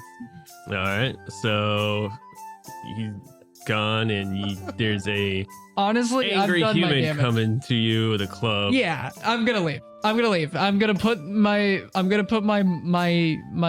bucket of water down. I'm gonna go, fine. You guys have made your point. That last guy, man, he really had a temper, and then whew, he went out like a light. I'm gonna go. I'll see you later. And then I leave and I start heading back toward the Salty Dick&Tits. All right, you leave. You hear a bucket being thrown across the outside. Basically, you leave and you see him like, get the fuck out, and kicks a bucket over. Let's see if this affects any of y'all. Yeah. Okay. Yeah. You make your way back to the Salty Dick&Tits. So you're all there, and Russell and Poggy ends up coming back in. What's up, guys? Did anyone touch my stew? We may have an What? an elusive person. He went to use a latrine, but now we don't know where he is. I really want to talk to Uncle L about this. Ankle. Ankle? Ankle? Ink kill. I'm just gonna call him Ankle. Ank Ink, sure. from now on because it's hard. Ank, I want to tell Ank about this. So Pierre's gonna go over and try to find Ank, maybe on the second floor. I don't know where he would be. Yeah. His office is basically his bedroom. He lives there and whatnot. You go up and you knock. Yeah, just a moment. And you're rustling on the door. Hey, what's wrong, Pierre? Monsieur Ank, there is a dude, a sketchy looking dude. He went to a latrine. Fifi and I tried to find him. We couldn't figure out where he went. We think we're not sure, but he may have entered the Salty Dick&Tits And we don't know what kind of mischief he may be up to. We suspect that mischief is afoot. All right, then kick him out. We don't know where he is. He had a cloak on. Was he the red-haired guy that disappeared, or which one was he? I think it was about. Yeah. Okay. He had red hair on his head. Okay, well, I guess be on the lookout for a red hair. Also, Ank, Hey. there's some really old spirits that nobody's buying. I was wondering if we could use them as a cleaning agent for the bar. Some really old glass bottles. Oh, you're talking about the hooch in the back that we never could get rid of. Yeah, sure. Okay, well, we'll talk about tomorrow. Sure. Okay, Okay. I'll start the work, and you tell me if I'm doing a good job. Oh, best believe I will. I'm just pure sweating, pushing numbers, and trying to figure out how to get this place really going. Mhm. I got some ideas, but let's reconvene in the morrow. Okay, all right. Well, good night, sir, monsieur. I'll go back down to the main floor. If there is anything else anyone wants to do before the night ends? Pierre would like to try to make Molotov cocktails from the mystery wine. Okay. He asked his boss before he. Give me a performance. Okay, all right. It's a sacred ritual to make a Molotov cocktail. Yeah, well, I don't know if I can make one, let alone multiple. Do a medicine actually. Medicine? Okay. Medicine or survival. It's the same, +2 either way for Pierre.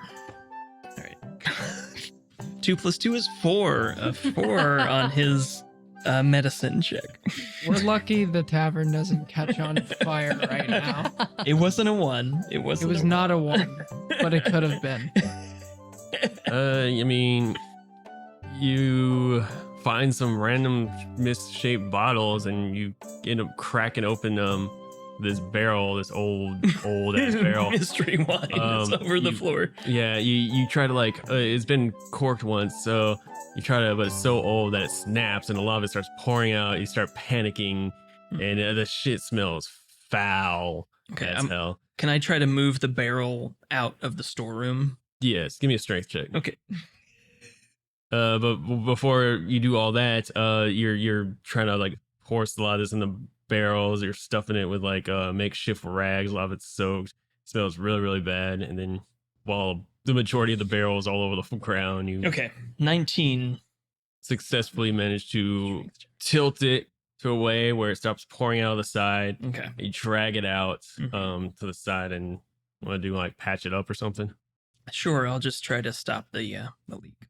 You have it on the side and you put a rock so it doesn't flip over. So kind of basically cock it on both sides. Okay. Shock it, if you will. You get a hammer and nail and just bore it up the hole. Can I I'm guessing that it's already leaked quite a bit. How much of the wine would you still say is in there? Could I do a percentile for that, or I would say about half the barrel. half the barrel? Okay. Can I try to take off some of the wood with the hammer that I have? Of the barrel? Yeah, some of the slats. I should know what to call that, but just some of the parts of the wood from the barrel, and try to take. Without piercing through it? No, I just really a resource gathering thing, just trying to get wood. Off of this barrel? Yes.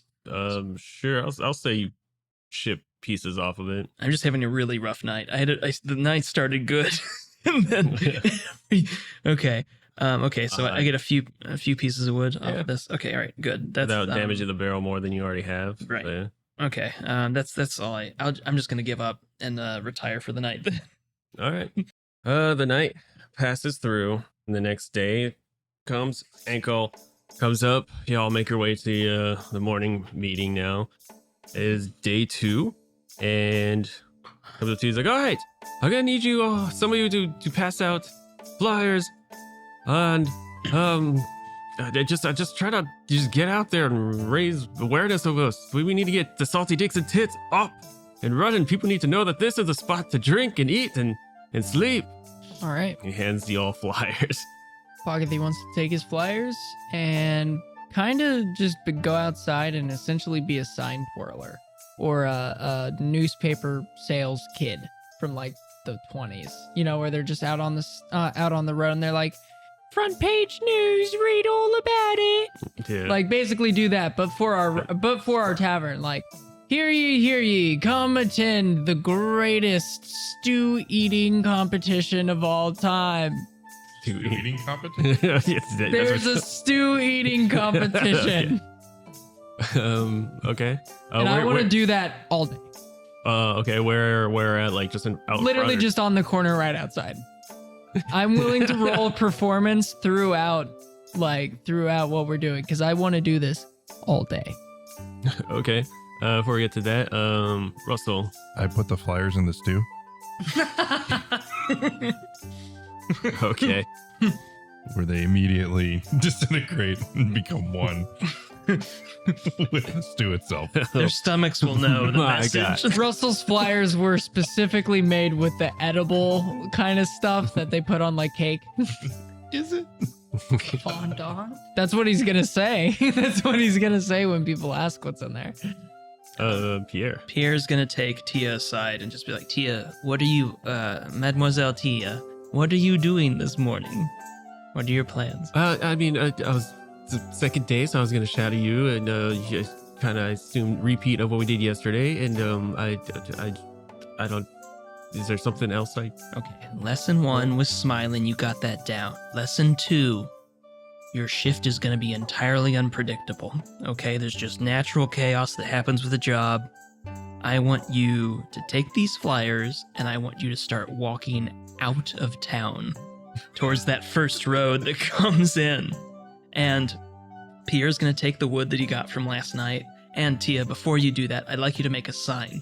I'd like you to make a sign that says Salty Dicks, 1.5 miles away, and Sour Balls and Sour Your Puss, 50 miles away. Okay. She And I'd like you to Right, so plant it's, that 1.5 miles outside of town. Exactly. Yes. That's very oddly specific, but if the job deems it, I'm willing to serve. Yes. You just keep handing out flyers. If anybody asks, you're just a city clerk trying to raise awareness for the festival, the oncoming festival, and just keep talking up the festival. Right. And this sign is So kind of what? lightweight. The sign doesn't have to last a whole long amount of time. And just if anybody asks who you are, you know, you're just a city clerk, and just act real busy, keep walking, you know, and you know, if they keep asking, you just say you have multiple jobs, you know, and just keep walking. You don't have to engage. Okay, that's just a lot to. And, she looks at the little plank and wooden part they put up. A sign off. Do I need a knife or a hammer or something? You can take my dagger, Tia. You can take my dagger and you can use it to etch the sign. It doesn't have to be existing for long, and I can give her some of my gear, maybe thieves' tools or string. No, I'll give her the string to kind of lock the sign in together. All right. The posts. Okay. All right, and just 1.5 miles out of town. How good are you at gauging distances, Tia? I mean, not a lot. Good. I don't really count the. I mean, I traveled in like carriages a lot. I mean, there were times where we did walk a lot, and I've never really paid much mind to how far things. I'll figure it out. Okay, all right. Thank you, Tia. Thank you, Tia. This could be really important. We share tips here, and if you do this, I think it's gonna help a lot for our tips. And then Pierre's gonna wink, and then he's just gonna go back to tending bar and doing the work of 2 people, maybe. Okay. She's like, whew, takes a breath. All right. 1.5 miles out of town. Okay. Dagger, planks of wood, flyers. Got it. He heads out. Beefy, what is your plan for the day? That's a good question. You got handed a bunch of flyers. You see Poggy just standing outside, hooping and hollering about the Salty Dicks. trying to pass out flyers in front of the place. He's just trying to get people to come in. This is the beginning of the day. Yes. I'm still waking up. You got a bunch of flyers in your hands. I asked Pierre to make me a morning tonic to get the juices flowing. A mimosa, if you will. Pierre's gonna give like a knowing wink, and they've been through this morning procedure before, and so he's just gonna make her he's gonna make her favorite morning pick me up drink. Okay. Russell, you just basically cooking? Okay. Performance checks for everybody. Oh no. Oh god.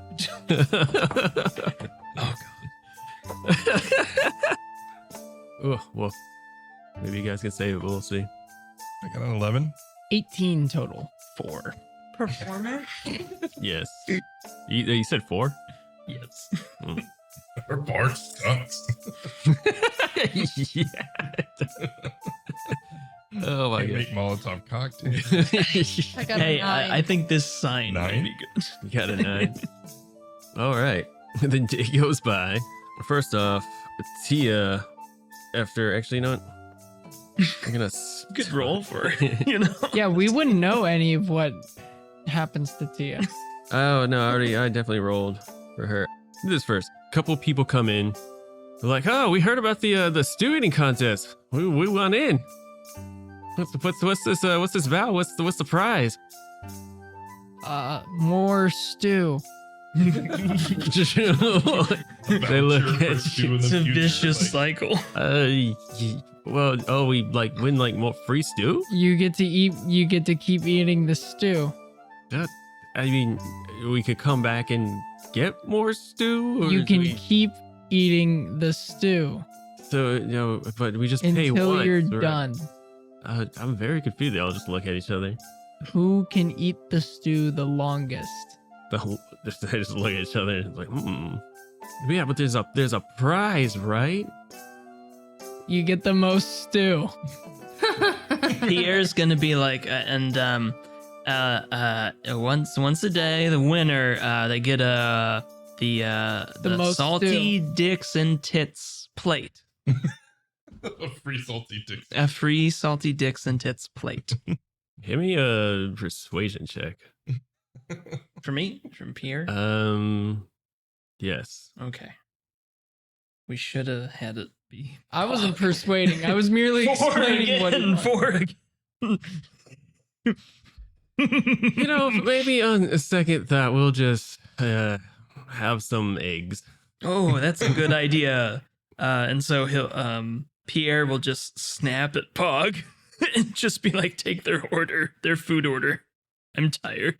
Poggy's gonna take their order and take it to Russell, and he's gonna tell them, "Hey," or Poggy's gonna tell Russell, "Hey man, listen, I tried to upsell them on some stew, but bartender fell through. Is all I'm gonna say," and then I'm gonna walk out.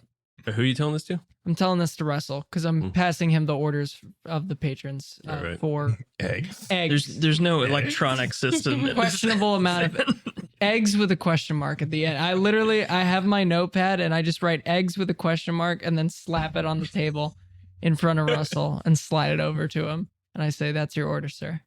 And then I leave. All right. For the 2 patrons at the bar. 3? How many? There's about like three of them. Okay. They're essentially having Belgian waffles at this point. Alcohol and egg. So I take the eggs and I hard boil them in the stew.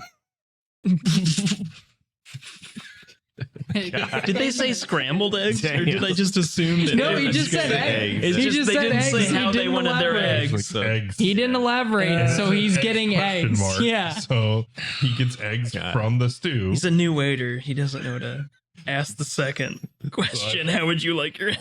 They should have elaborated. I've now plated all of the eggs, cut them in half so that you can see that they are hard boiled and they are some undescribable color that's in between other colors. Oh God. They're breaded. It's like deep fried. Or order up. Order up. I bring them their eggs with a question mark. Give me a performance check. Hey, listen, it's performance. I'm a bard. 5. That is a 12. I got a 12. Alright. They look at it, shrug, eggs and egg, I guess. The hard-boiled eggs fill you up better than the scrambled. Pogathy is gonna stare daggers into the bartender in a way that says, "Shut up and let them eat the egg." So one of them eats the eggs. It's like, this ain't so bad. His stomach starts gurgling, and then, I just remembered the other day I came across an old friend, burps, and then fire just comes out. And Pierre, Oh, please tell me. you take 1 point of fire damage as he says this, and he turns his head into your direction as you're like cleaning a mug, and just fire just bellows out of his mouth. Sir, I am already awake. Do you want another mead or something? You see him holding his stomach. It's like, I don't understand what just happened. That just came out of nowhere. The latrine is Bursts out back. Another Clean flame up of after. fire comes out of his mouth. As he talks straight to you, and you take another 4 points of fire damage. Oof. Good lord. He's gonna die at this bar. All right. And then the other guy? The other guy just he eats the egg and he seems pretty fine. The third guy eats his egg and seems fine. Pierre's just gonna, as his hair just like kind of sizzles, maybe his mustache is Singed. halfway there. Yeah, I don't know, singed away. He's just gonna whisper to Pogathy, Pogathy, come over here. Come over here, please. Monsieur Pog. Pogathy walks over. What's up? I'm not feeling really good. Could you heal me up a little? Just a little bit. My face, I don't know what's gonna happen. This was rough. yeah. I've been through fire before, but like egg fire, there's like a stench to it too that's really messing with me. This guy turns Throwing me off around, my game. starts running outside. Oh God, my stomach! I don't know what to do with it. Monsieur, go to the latrine and clean up after. He goes outside as he's still standing and grunting and stuff. Passes by Fifi and he just bursts out fire. Actually, I probably should have made you do this too, but whatever.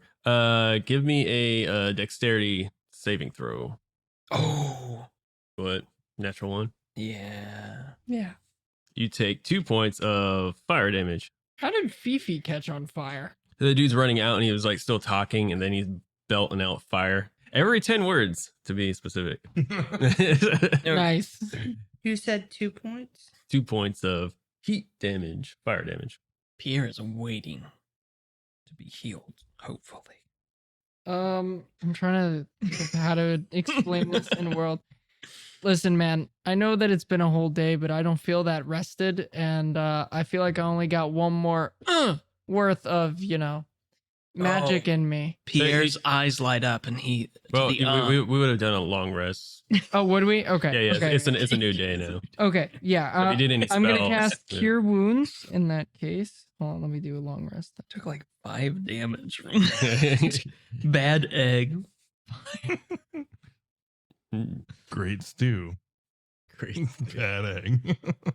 Okay. Yes, I'm going to cast Cure Wounds. 6. I heal Thank you, sir. Pierre for 6 health. Fully healed now. Thank you, Paul.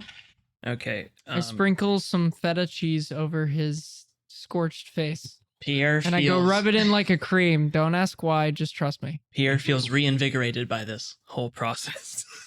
He is awake now in the morning. And he is gonna start walking into the kitchen. And he is gonna say, Monsieur Berry Dust, what was that? Why do you look slightly blackened? Some of the eggs made them belch fire. That's new. Do you have any idea what could have caused that from these hard-boiled eggs? I don't, but I think we should name this dish. This could be a real winner whenever the king comes through. We just control the narrative. We don't fix the problem. Monsieur Bear. This is No. ridiculous. A few more eggs in this too. Fucking Now you're restaurant. talking proper politics. Can we examine the eggs or the stew to see if they may have been tampered with? This is your kitchen. Someone may have messed with your kitchen, Monsieur. Fine. I'll take a taste of the stew with the Yeah. eggs in it. Roll me a percentile. 87. 87. All right, you eat the egg. What? Is there any fire? No fire happens. I don't know what you're talking about. So when Russell says this, all you hear is squeaking. This is the best stew that I've ever made. I think I've had a breakthrough. You can't understand a word he's saying. Pierre's just gonna like throw up his hands and walk away. He tried to clean up the kitchen, and he's just gonna give up and take his burnings where they happen. And for you, Russell, you can only communicate with animals. But wait, I see what's You going can on. only communicate with animals. but Pog can talk to him. Yeah, he's a half elf. He just Okay. looks like a rat. Yeah, I just look like a rat. I can see what. Actually, I do have talk with animals.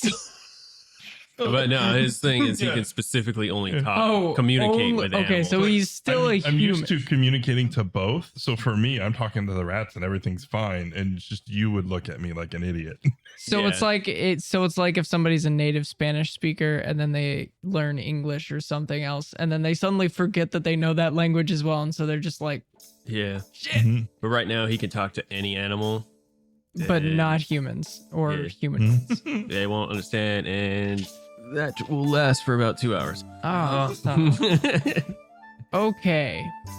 So, How much of this does Pogathy see? where were you at? You're out. I'm just generally in the bar. You probably wouldn't see unless you want to. Yeah, you can do a perception check because there's a little window from the bar to the kitchen. 14. You're just sitting at the bar, kind of just, chilling, whatever. And you just glance over and you see some kind of communication happen. And then you don't know what's really being said, but you see him kind of squeaking or making noises. And you just see Pierre just throw his hands up and just walk back to the bar. Pogathy's gonna walk in. He's gonna look at Russell, who is. I will say you did see him eat the egg or whatever. Okay. Yeah. Pogathy's gonna walk in. He's gonna look at Russell, who is currently incoherent, squeaking. And Well, does he say anything to you, Russell? Yeah, I'm trying to explain to him like how All great right. today's stew is, and he's offer just him some. squeaking. And, I've got an egg in my hand, and I'm just like pushing it towards him. Like, this is the most amazing thing you will ever taste. You've got to try it. Squeak, squeak, squeak, squeak, squeak, squeak, squeak, squeak, squeak. Pogathy's gonna take the egg, and he's gonna look at it, and he's gonna go.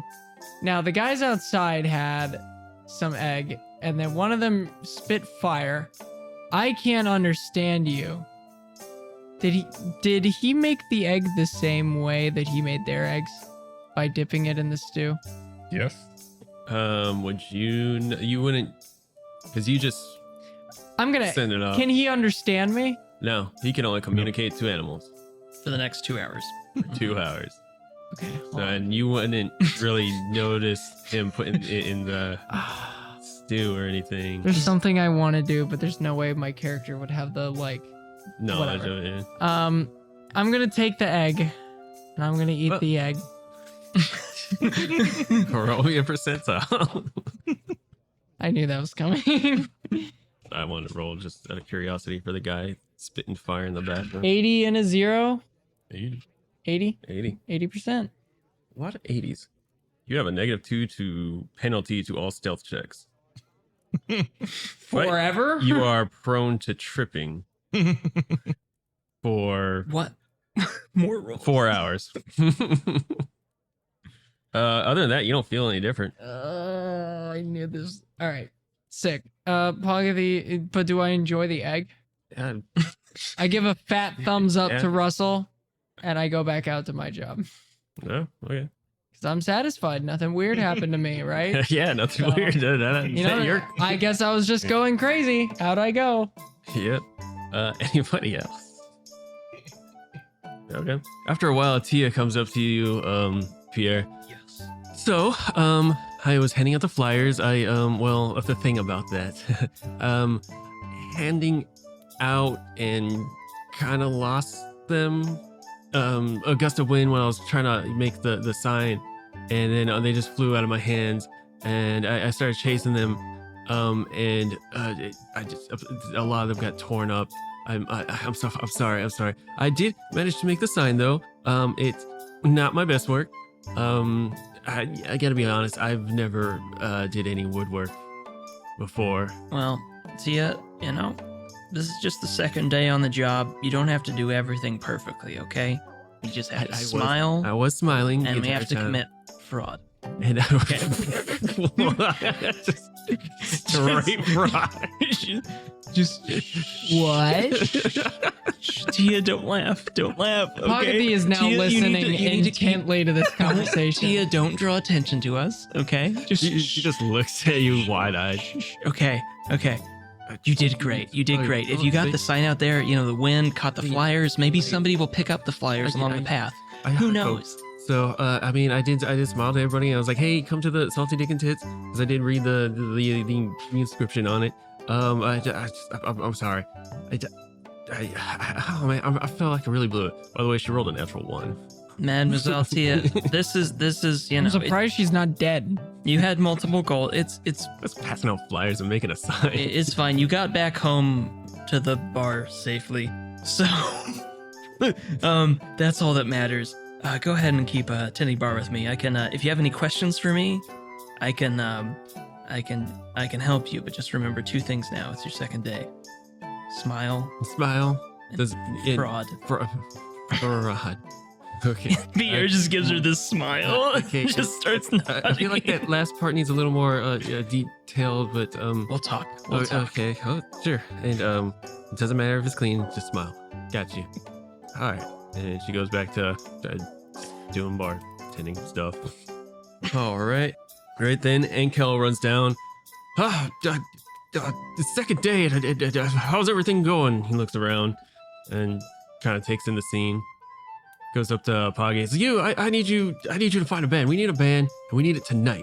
And I need you with your, he shuffles with the papers, your great ability at the whatever flute or whatever the Lute, drums, and flute. awesome. Find, I guess, 2 others and play that tonight. And I made some flyers. I added it too as like live music. So here you go. And I know you have this. Just get a band here tonight. I'm sending pigeons and birds everywhere to my connects, and yes, please All right. please get this done. So we get to. So I need to find a band. I get to perform, but I need to find 2 other individuals to participate in this performance with me. Is that correct? Yes. Perfect. Poggy walks away confidently towards the bar. How he runs up to you, Pierre? How's everything running? Oh, it's great. Tia's great. We need to be pro Tia right now. He looks at Tia. I was like, well done. Good to hear. Make sure everything's still clean. Yes. And runs up to Fifi. Fifi. I didn't tell him about the wine at all. Mishap. All right. How's everything going so far? Everything's fine. Awesome. Perimeter is secure. Awesome. We're gonna have some live music, and I feel that the crowd might get a little rambunctious. Just make sure nothing too crazy happens, and if you can be subtle, unless people like it being rough. I don't know. Oh, they'll like it. Well, It's been just- said just people gauge like it. things rough. Gauge it and make the best task. He just peeks his head into the kitchen, looks at you. Everything running good? He just looks and just nods his head. Right? And just walks off. It's like, oh, where do I get these people? Then he runs off. Ekman saunters up to Pierre. Mm-hmm. Darling, how does it go so far? Any? Monsieur interesting? Ekman, I would like you to not refer to me as darling. But I'm fine, thank you say for that asking. every time. It's quite amusing. And also, Ekman, I'm warning you. Don't break Hmm. Tia's heart. Okay, don't do that. Oh, that's pretty thing. He looks over. You've been warned, Ekman. Oh, I wouldn't dare to dream of hurting a hair on that pretty thing. If you break her heart, I'll tell Onk that you're just handing out Brumble shrooms to random people. Rumble shrooms. Yeah, That's a good you've one. got a reputation here, Ekman. Okay, I'm watching you. Watching you. Fair game. Game is game. And he just walks off. I need D20s from everybody to see how this day goes. Pierre? 19. So 19, 18. 18, 2, and sorry, what was yours? 13. The day does go by pretty quick. Actually, before we get to that, Poggy, roll me a performance. 13 plus 5 is 18. Let me double check that I am saying that right. Yes, 18. Nice. All right, cool. You wander the streets. You actually put your ear up. You hear some music happening in town square. You see a couple people just playing instruments. All right. Pagathi is going to walk over to the musicians and compliment them and say, hey guys, I love your playing. I would like to see what they are, who's playing, how many people are playing. You know, I just want to look at the musicians. There's about 5 of them. One's playing a lute. One's actually playing drums. One has like 3 instruments next to him: a flute, a lyre, and a guitar. He's swapping between all of them. Or another one's playing drums. So they have like 2 drummers and a violinist. Okay. How many of these people are hot? Like, I'm talking attractive. 3 of them are extraordinarily handsome. All right. What instruments do those 3 individuals play? I'm gonna say one of them, a short halfling female, playing the drums. The violinist, also elf female, and the guitar 3 instrument player is a male tiefling, red skin, ruffled shirt as well. Cool. Pagathi wants to go up to the 3 individuals of high attractiveness and proposition them and basically be like, hey guys, I'm here to basically offer you a temporary performance position at a local poppin' tavern. It's called the Salty Dick&Tits. I'm sure you've heard of us. Yes, I am the waiter there. We're putting on a performance tonight. I need 2 individuals to join me for our performance tonight. And if you join us, there might be some money in it for you. I can't make no guarantees, but if you perform and we do well, I'm sure our manager can cut you in on something. 3 of them look at each other. Give me persuasion with advantage. 23. Huh? Sounds like a pretty good proposition to us. I mean, play for tips here. What's different than a pub? Yeah, sick. So I'm going to guide them back to the Salty Dick&Tits. All 3 of them? Can I get all 3? Yeah. Sick. Get all 3. They pick Cool. up their instruments and make their way. While that's happening, a sophisticated man, white bleached hair spiked up, half elf, comes up to the front door, sees you, Fifi. Hey, who do I have to talk to about the shipment? What shipment? There's a bunch of cheeses and some more meads, and it looks like for the salty. Oh, my apologies. Apparently this is for the sour balls and puss. I gotta say, your signs look awfully similar. That might be for the Salty Dick and Tits. You may need to speak to Pierre. Oh, okay, but this is the salty balls and tits puss. Wait. Yeah, we're rebranding. Don't worry. Just go talk to Pierre. Yeah, give me a deception check. -1. Still 13. Yeah, 13. 13 doesn't. 13. I don't know. Maybe. I guess go get this Pierre, man. I need to make sure this is the right spot. One moment. Pierre, Hmm? we have a shipment. And is it Fantastic. It's for us, right? They didn't confuse us again with the... We have a shipment outside. I don't like that. You know, the most persuasive person here is Pogathy. Is he... Did he return to the bar at this point? He is Pogathy Or is is he still out? out. Is he Pogathy- still out? Okay. I told you. Okay. I'm telling you all day outside. Like Okay. I'm coming back in sunburned. All right. I guess I'm gonna Pierre's just gonna try to deceive the guy again and just point to where the shipment should be dropped off in the back. Are you going with Fifi? Yeah. Okay. You come up just like, oh yes. I'm sorry. Is this the? I can't tell. You hands you the ledger Mhm. that looks more than it should be for the balls and puss, as you can clearly tell. What do you? The SBAP and the Shizdat, we're all owned by the same group. We can take it. We can take it. You can go, make your other rounds and locations. We'll make sure it gets to the right one of our stores. All right. Doing anything? I escort the gentleman away. Is that an intimidation? Get out. I would say roll me a deception check, Pierre, Mm-hmm. and Fifi. I would say roll a d4. 8 plus 2 for a 10 on the deception. Okay, 3. to your 10. 10, yeah. He looks at you. I'm not sure, but you start ushering him past their hearts. Like wait, but let me at least get the okay, at least sign for this.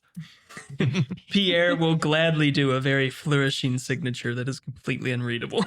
Give me a performance. Okay, all right. Yeah, that's a 12. You quickly write it, whatever. He grabs it. Oh, okay. If you say so, and he walks off. You have basically this cart of goods at the front door. Just Pierre, we should hide this. Tia, go ahead and unload this with Fifi, I guess, and you guys go ahead and move this into the back. Okay. Oh man, that's if If anything looks heavy, just let Fifi move it. okay. Sorry. Pogathy notices the new shipment that we've gotten and quickly takes all the flyers passing out. And he scribbles kind of like in the bottom corner, like, below the text, and he writes individually on all the flyers he has left. And he writes, plus new items added to the menu. Or not new items, new menu. ingredients added to the menu. Day passes by. Your notoriety definitely goes up. Day over? Yeah, day's over. New day. Long rest, everybody. Long rest. Actually, before the day ends, Poggy, roll me performance. With advantage, because you also have the others. 21 total. Nice. Okay, yeah. The band is popping. Luckily, the band has a following, if you will. And so you actually have a pretty good turnout. All right, next day, it is the third day. And the performance is about to happen tonight. Or so you believe. Let's start with this. Let's start, everybody roll a d20. Okay. Let's just see how this goes. Yikes. 16. 16 for Yes. Fifi. Nice. 12. 5, 12. 12. Not a good morning. You guys come to find, first off, Russell, you start the day, you get in, you're about to, or wake up from the corner that you sleep in, whichever. And something smells really off. All right. Find something. Yeah, give me an investigation roll. 15. All right. The stew seems to be emitting a pretty awful smell. No. My legendary decades-old stew. What is that smell? Do I know what the smell is? Give me a medicine check, or medicine, nature, or investigation. Which you choose.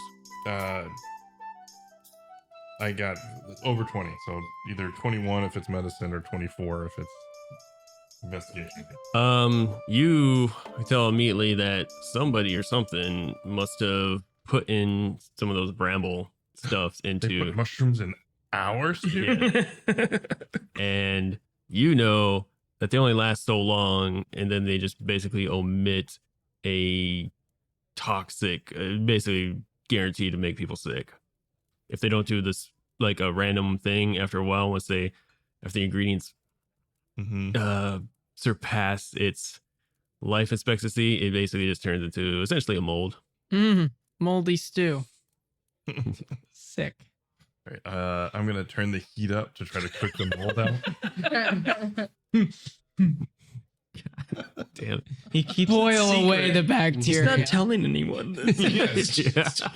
None of us canonically know that he's doing this, so we can't medicate No one it. can know. Literally, This is personal now. Yes, I need to save my stew. How do I save my stew, Tim? Do I need a Well, does raising the heat do anything? give me, oh god, a percentile. 62? You just got some really hot stew. No. It still smells like mold. It still smells pretty bad, maybe a little bit less, but yeah. All right, well then, all right, I'm gonna have to look for ingredients then to restart my stew stock. Okay. All right, you'll spend your day doing that. Yes. All right, Pogathern, how would you like to spend your day? I would like to early in the morning, if I can, like before the thing with Russell goes on. Pogathy would like to wake up early in the morning and take a stroll over to the Puss in Boots. What are they called? Yeah, the sour balls and puss. The Sour Balls and Puss. He would like to wander over to the Sour Balls and Puss and just not go in, obviously, but kind of just see how it's doing. Roll me an investigation. 7 plus 8. 8 total. As far as you can tell, it seems like it's kind of normal. I would say it's a little less busy, but it's also very early in the morning. I see. Okay. Pogathy's just gonna return back. Pogathy's gonna spend most of his day. Is the band still there? If you call them back, they did get paid, and Ankle asked them to come back. Cool. So we have them guaranteed tonight. Yes. Pogathy's gonna hand out flyers again for most of his day today, but this time he's gonna advertise the killer band, the killer stew, and frankly, the killer service of all the customer service staff, that being the waiter, the bartender, and the bouncer. Okay. Fifi, do anything special for this day to raise morale, if you will? I think I'm gonna investigate outside, make sure that everything is secure and set and ready for the parade of people that are inbound. Okay. Salty Dick&Tits. Right. All right, Pierre, what are you doing for this last day to try to boost morale or before that actually happens, Angle comes down and he's like, "Hi, we're gonna run a drinking contest tonight. Ooh. We're gonna have winner gets cask from my finest wares, and screw it, a whole gold piece." Wow. Are you sure, Unc? Yes, we need to really get this going. I want that. It's consider an investment. Okay. We get this kicking right, then we can we'll pull in a lot more after this festival. Was the drinking contest in the flyers? Yes. Great. He would have come down We with know like folks are gonna come. brand new flyers and whatnot to pass them out. Yeah. Pogathy yes. takes these flyers and starts handing them out. All right. Pocket, give me or just give me a straight D20. 13. Good job. Russell said you were going to gather. I'm basically trying to find things to counteract what's going on with my stew. Okay. Then give Everything has an me antidote. a nature or medicine. Nature. Ooh, 20. Nice. Plus 5. Yeah, you find some stuff, some probably cheeses, make basically like a penicillin. and throw Moldy it in- cheese. Moldy cheese. Throw it in there, and it surprisingly counteracts the mushrooms. And you got your stew back. Oh, I was about to have to end my life out of honor, you know? The family stew. You don't fuck with a gnome stew. You just don't. All right, Pierre, and you trying to do anything special? I am gonna go talk to Monsieur Berry Dust in the kitchen. I'm gonna go talk to him. I'm gonna pop my head in and just like peek and just be like, Monsieur Berry Dust, how are you? Is it afternoon by now? Or Taste this. Yeah. Oh, okay, Yeah, all I'd right. read about Taste it. this. I'll trust him and I'll taste it. The stew. Yeah, tastes like the stew. Tastes back to normal. I'm going to be staring at Say- him quizzically. C'est parfait. I'm going to be like And poking him in random places around his body. Like, Feel- Feels him for fever. Feel nauseous. As I understand it, we've both been working at this establishment for a while. I understand you have an inkling to command certain rodents. N'est-ce pas? I don't know if command is the right word, but I do have certain friends in low places. Okay. Well, we're competing with this other building, this other company, and it would be really great if rumors happened that there were rats in the beds of the other inn. Do you want people to want to sleep there? Rats are cozy and warm. Well, And friends. You know, they're just they don't understand us. They don't understand rats like we do. You know, they won't understand, but it could help bring people over to our business. You know, the rats could use a nice rest, Okay. and the boss never lets my rats sleep in our beds. So I think that'll be a good. I'll talk to them. I'll have the rats go to the other inn and take a night off by sleeping in the beds. There we That go. sounds like a good There we idea. go. Okay. All right. That's all Pierre wanted to do. I go have a Just meeting and squeak with the plant rats seed. in the Alright. corner. I guess give me an animal handling. No. One. God, dang it. No. The Molotov cocktails didn't work. The rat infestation didn't work. Freaking Tia lost the flyers. Their water supply is poison. Like, I just want to leave that out ideas. Okay, all right. there. They, anyways. regardless of what's happened, somebody at that tavern is sick right now. I did my job. All right, I guess we did get the shipment. Okay, all right. We've got a Poggy, plan. Poggy does want to walk in as Russell is attempting to converse with the rats. Squeak, squeak, squeaker. And he sees him. He sees him Squeak. absolutely fail. Squeak. He sees him absolutely fail, and he wants to Squeak. cast Speak with My- Animals. Okay. Squeak, squeak, Okay. and See the mouse just Squeaker. kind of just they nod and then they just run and start chewing up wood and stuff. Just squeak. I'm sorry. Not here. It wasn't that one. Hold on, Yeah. wait, let me read this correctly. Okay, never mind. I don't have Speak with Animals. Disregard. I just want to walk in there and I want to see him fail him to speak with these rats. Squeaking at rats, and then the rats just start nibbling on random shit. Poggy is gonna slowly back out of the doorway again maintaining visual on the gnome, and he's gonna leave. And as he leaves, he's gonna go, "That guy is weird. That guy's real weird. I thought he was nice, but now he's just weird." Poggy's gonna leave. He's gonna walk over to the front door and check in with Fifi. Fifi, how we doing? Any shady individuals coming in today? I'm still inspecting outside, so Give me a d20 investigation.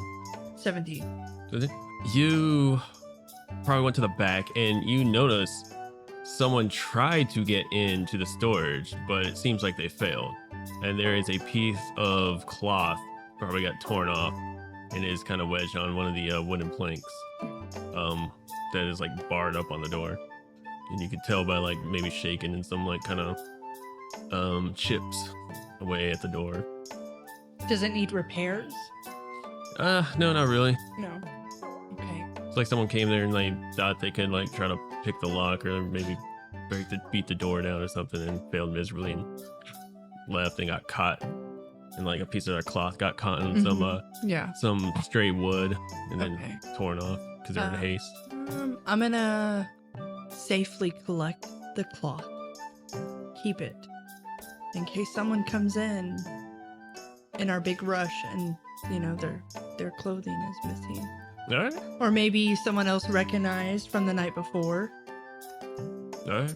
Is Pogothy there with Fifi when she makes this discovery? She would make that discovery, probably go back to her post towards the front. And is that when I catch up with her Yeah. and ask her, "Hey Fifi, did you find anything?" Let's go inside and talk. All right, I'm gonna follow Fifi inside. What's up? Make your way inside. Probably you can find a room easily if you want to, or a corner, or even go in the kitchen.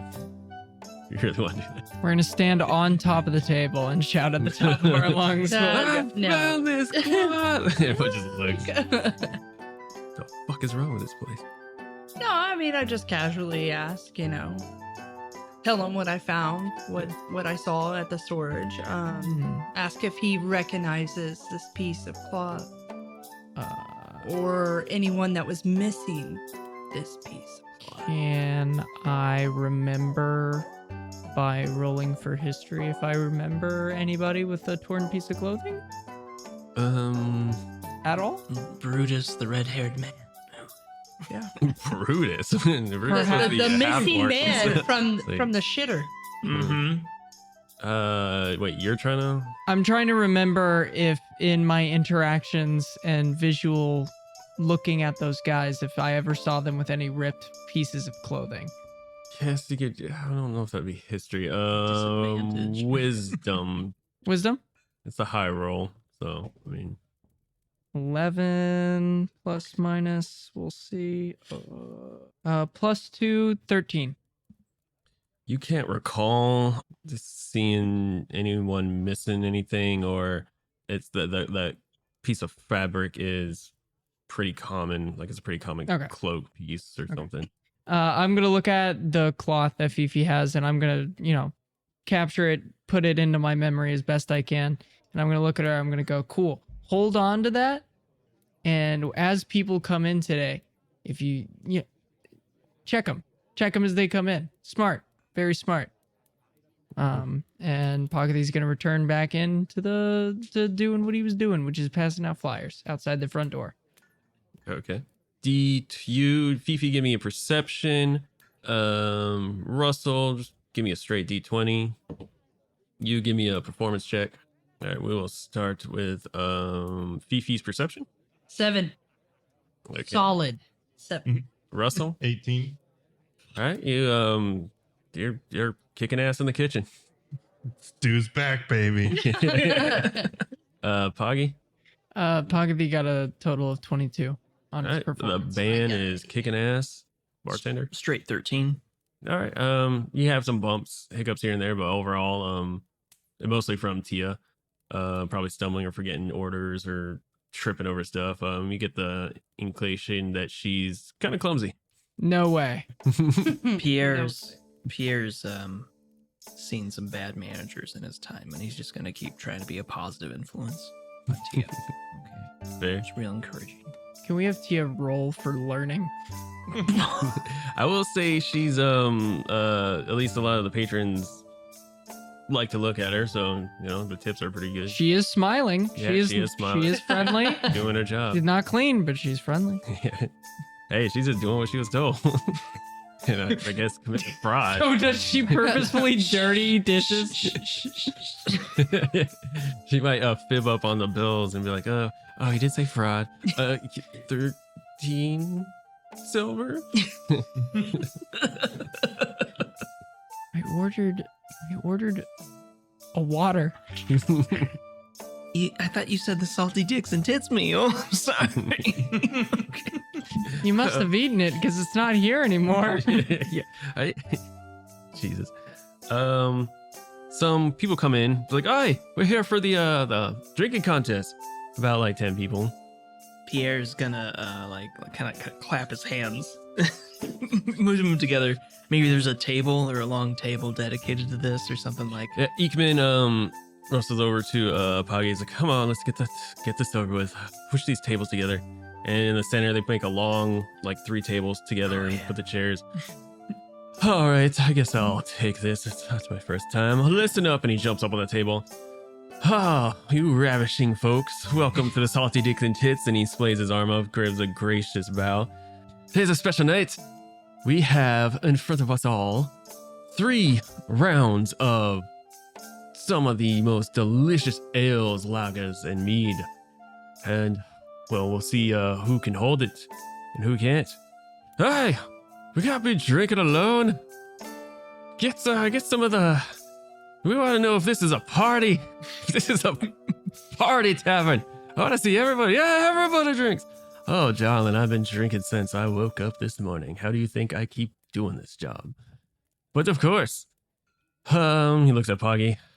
Poggy is gonna try and signal the band with like a knowing nod, like But the band's yeah, immediately yes. We're in.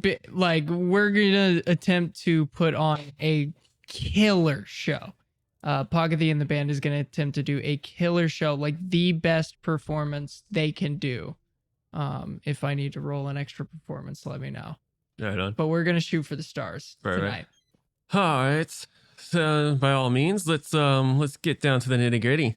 You serve the first round, Pierre. Sure. Give me a performance check, and you give me a performance check too, Poggy. So I'm serving and drinking as Pierre, right? Yes. 16. 17 total. Nice, y'all. All right. Hi, bouncer. We want the bouncer in too. Fee. The whole bar says fee. All right. Let's get this over with. All right. Roll me a D20. Is Fifi joining in on the drinking competition? Everybody's drinking. Everybody. Fifi is the final boss. Yeah. Oh no. Oh no. Did you get a nat 1? It's a 2. Not a nat 1. It's a Okay, two. as long as it's Not a nat 1. It's So not a nat y'all one. drinking.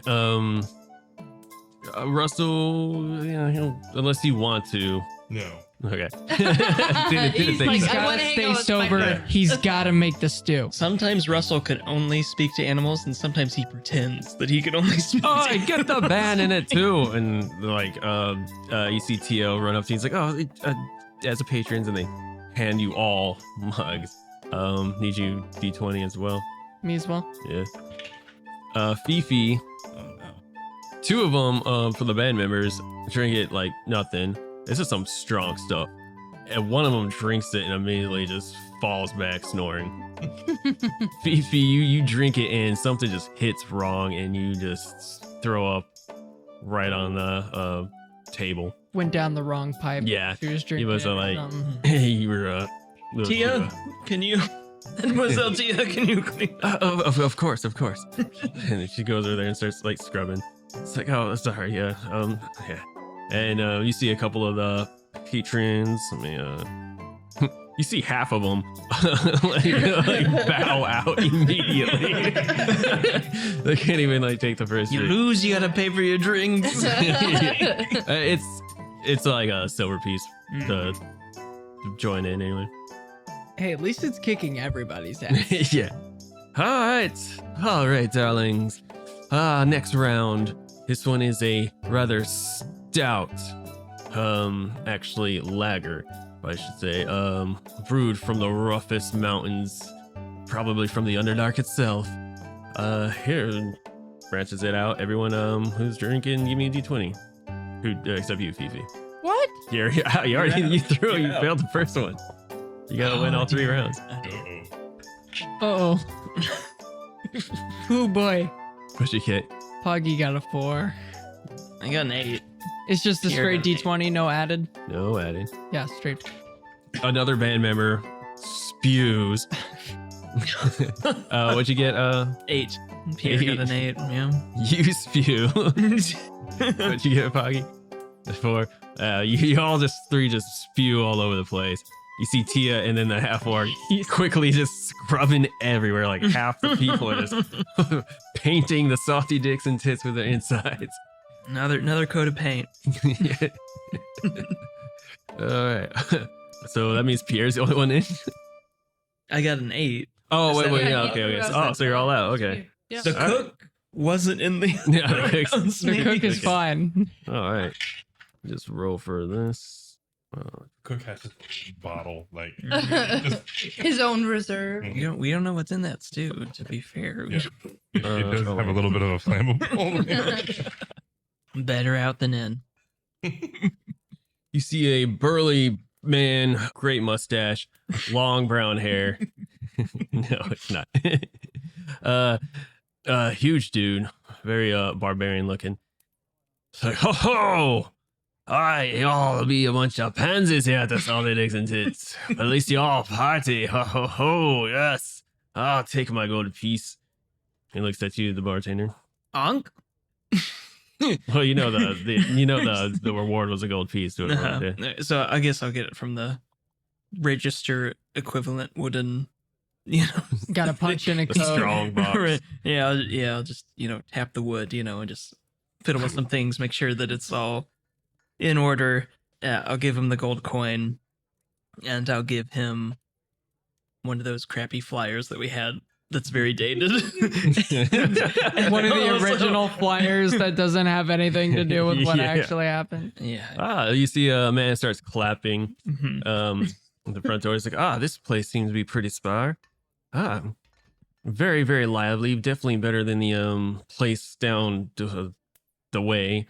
I already forgot the name. But honestly, the bars out here kind of all suck, and this seems to be the most lively place. So I guess congratulations. You see he moves his cloak, and he has this very ordained pendant that you all recognize as a sign of the kings. And yes, I'm a courtier for the our lord, and I say this with all grievance, to be honest, but congratulations, you won. Grabs a piece of paper and a dagger and sticks it onto the door. And it's like, all right, I guess we're holding the festival here. God. Is that what the flyer says? Fine. With all the Hold the vomit on fucking- the floor.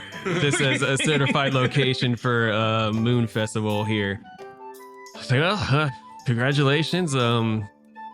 I hope with all the proceeds you make from the festival, this place gets a little bit better, because yeesh.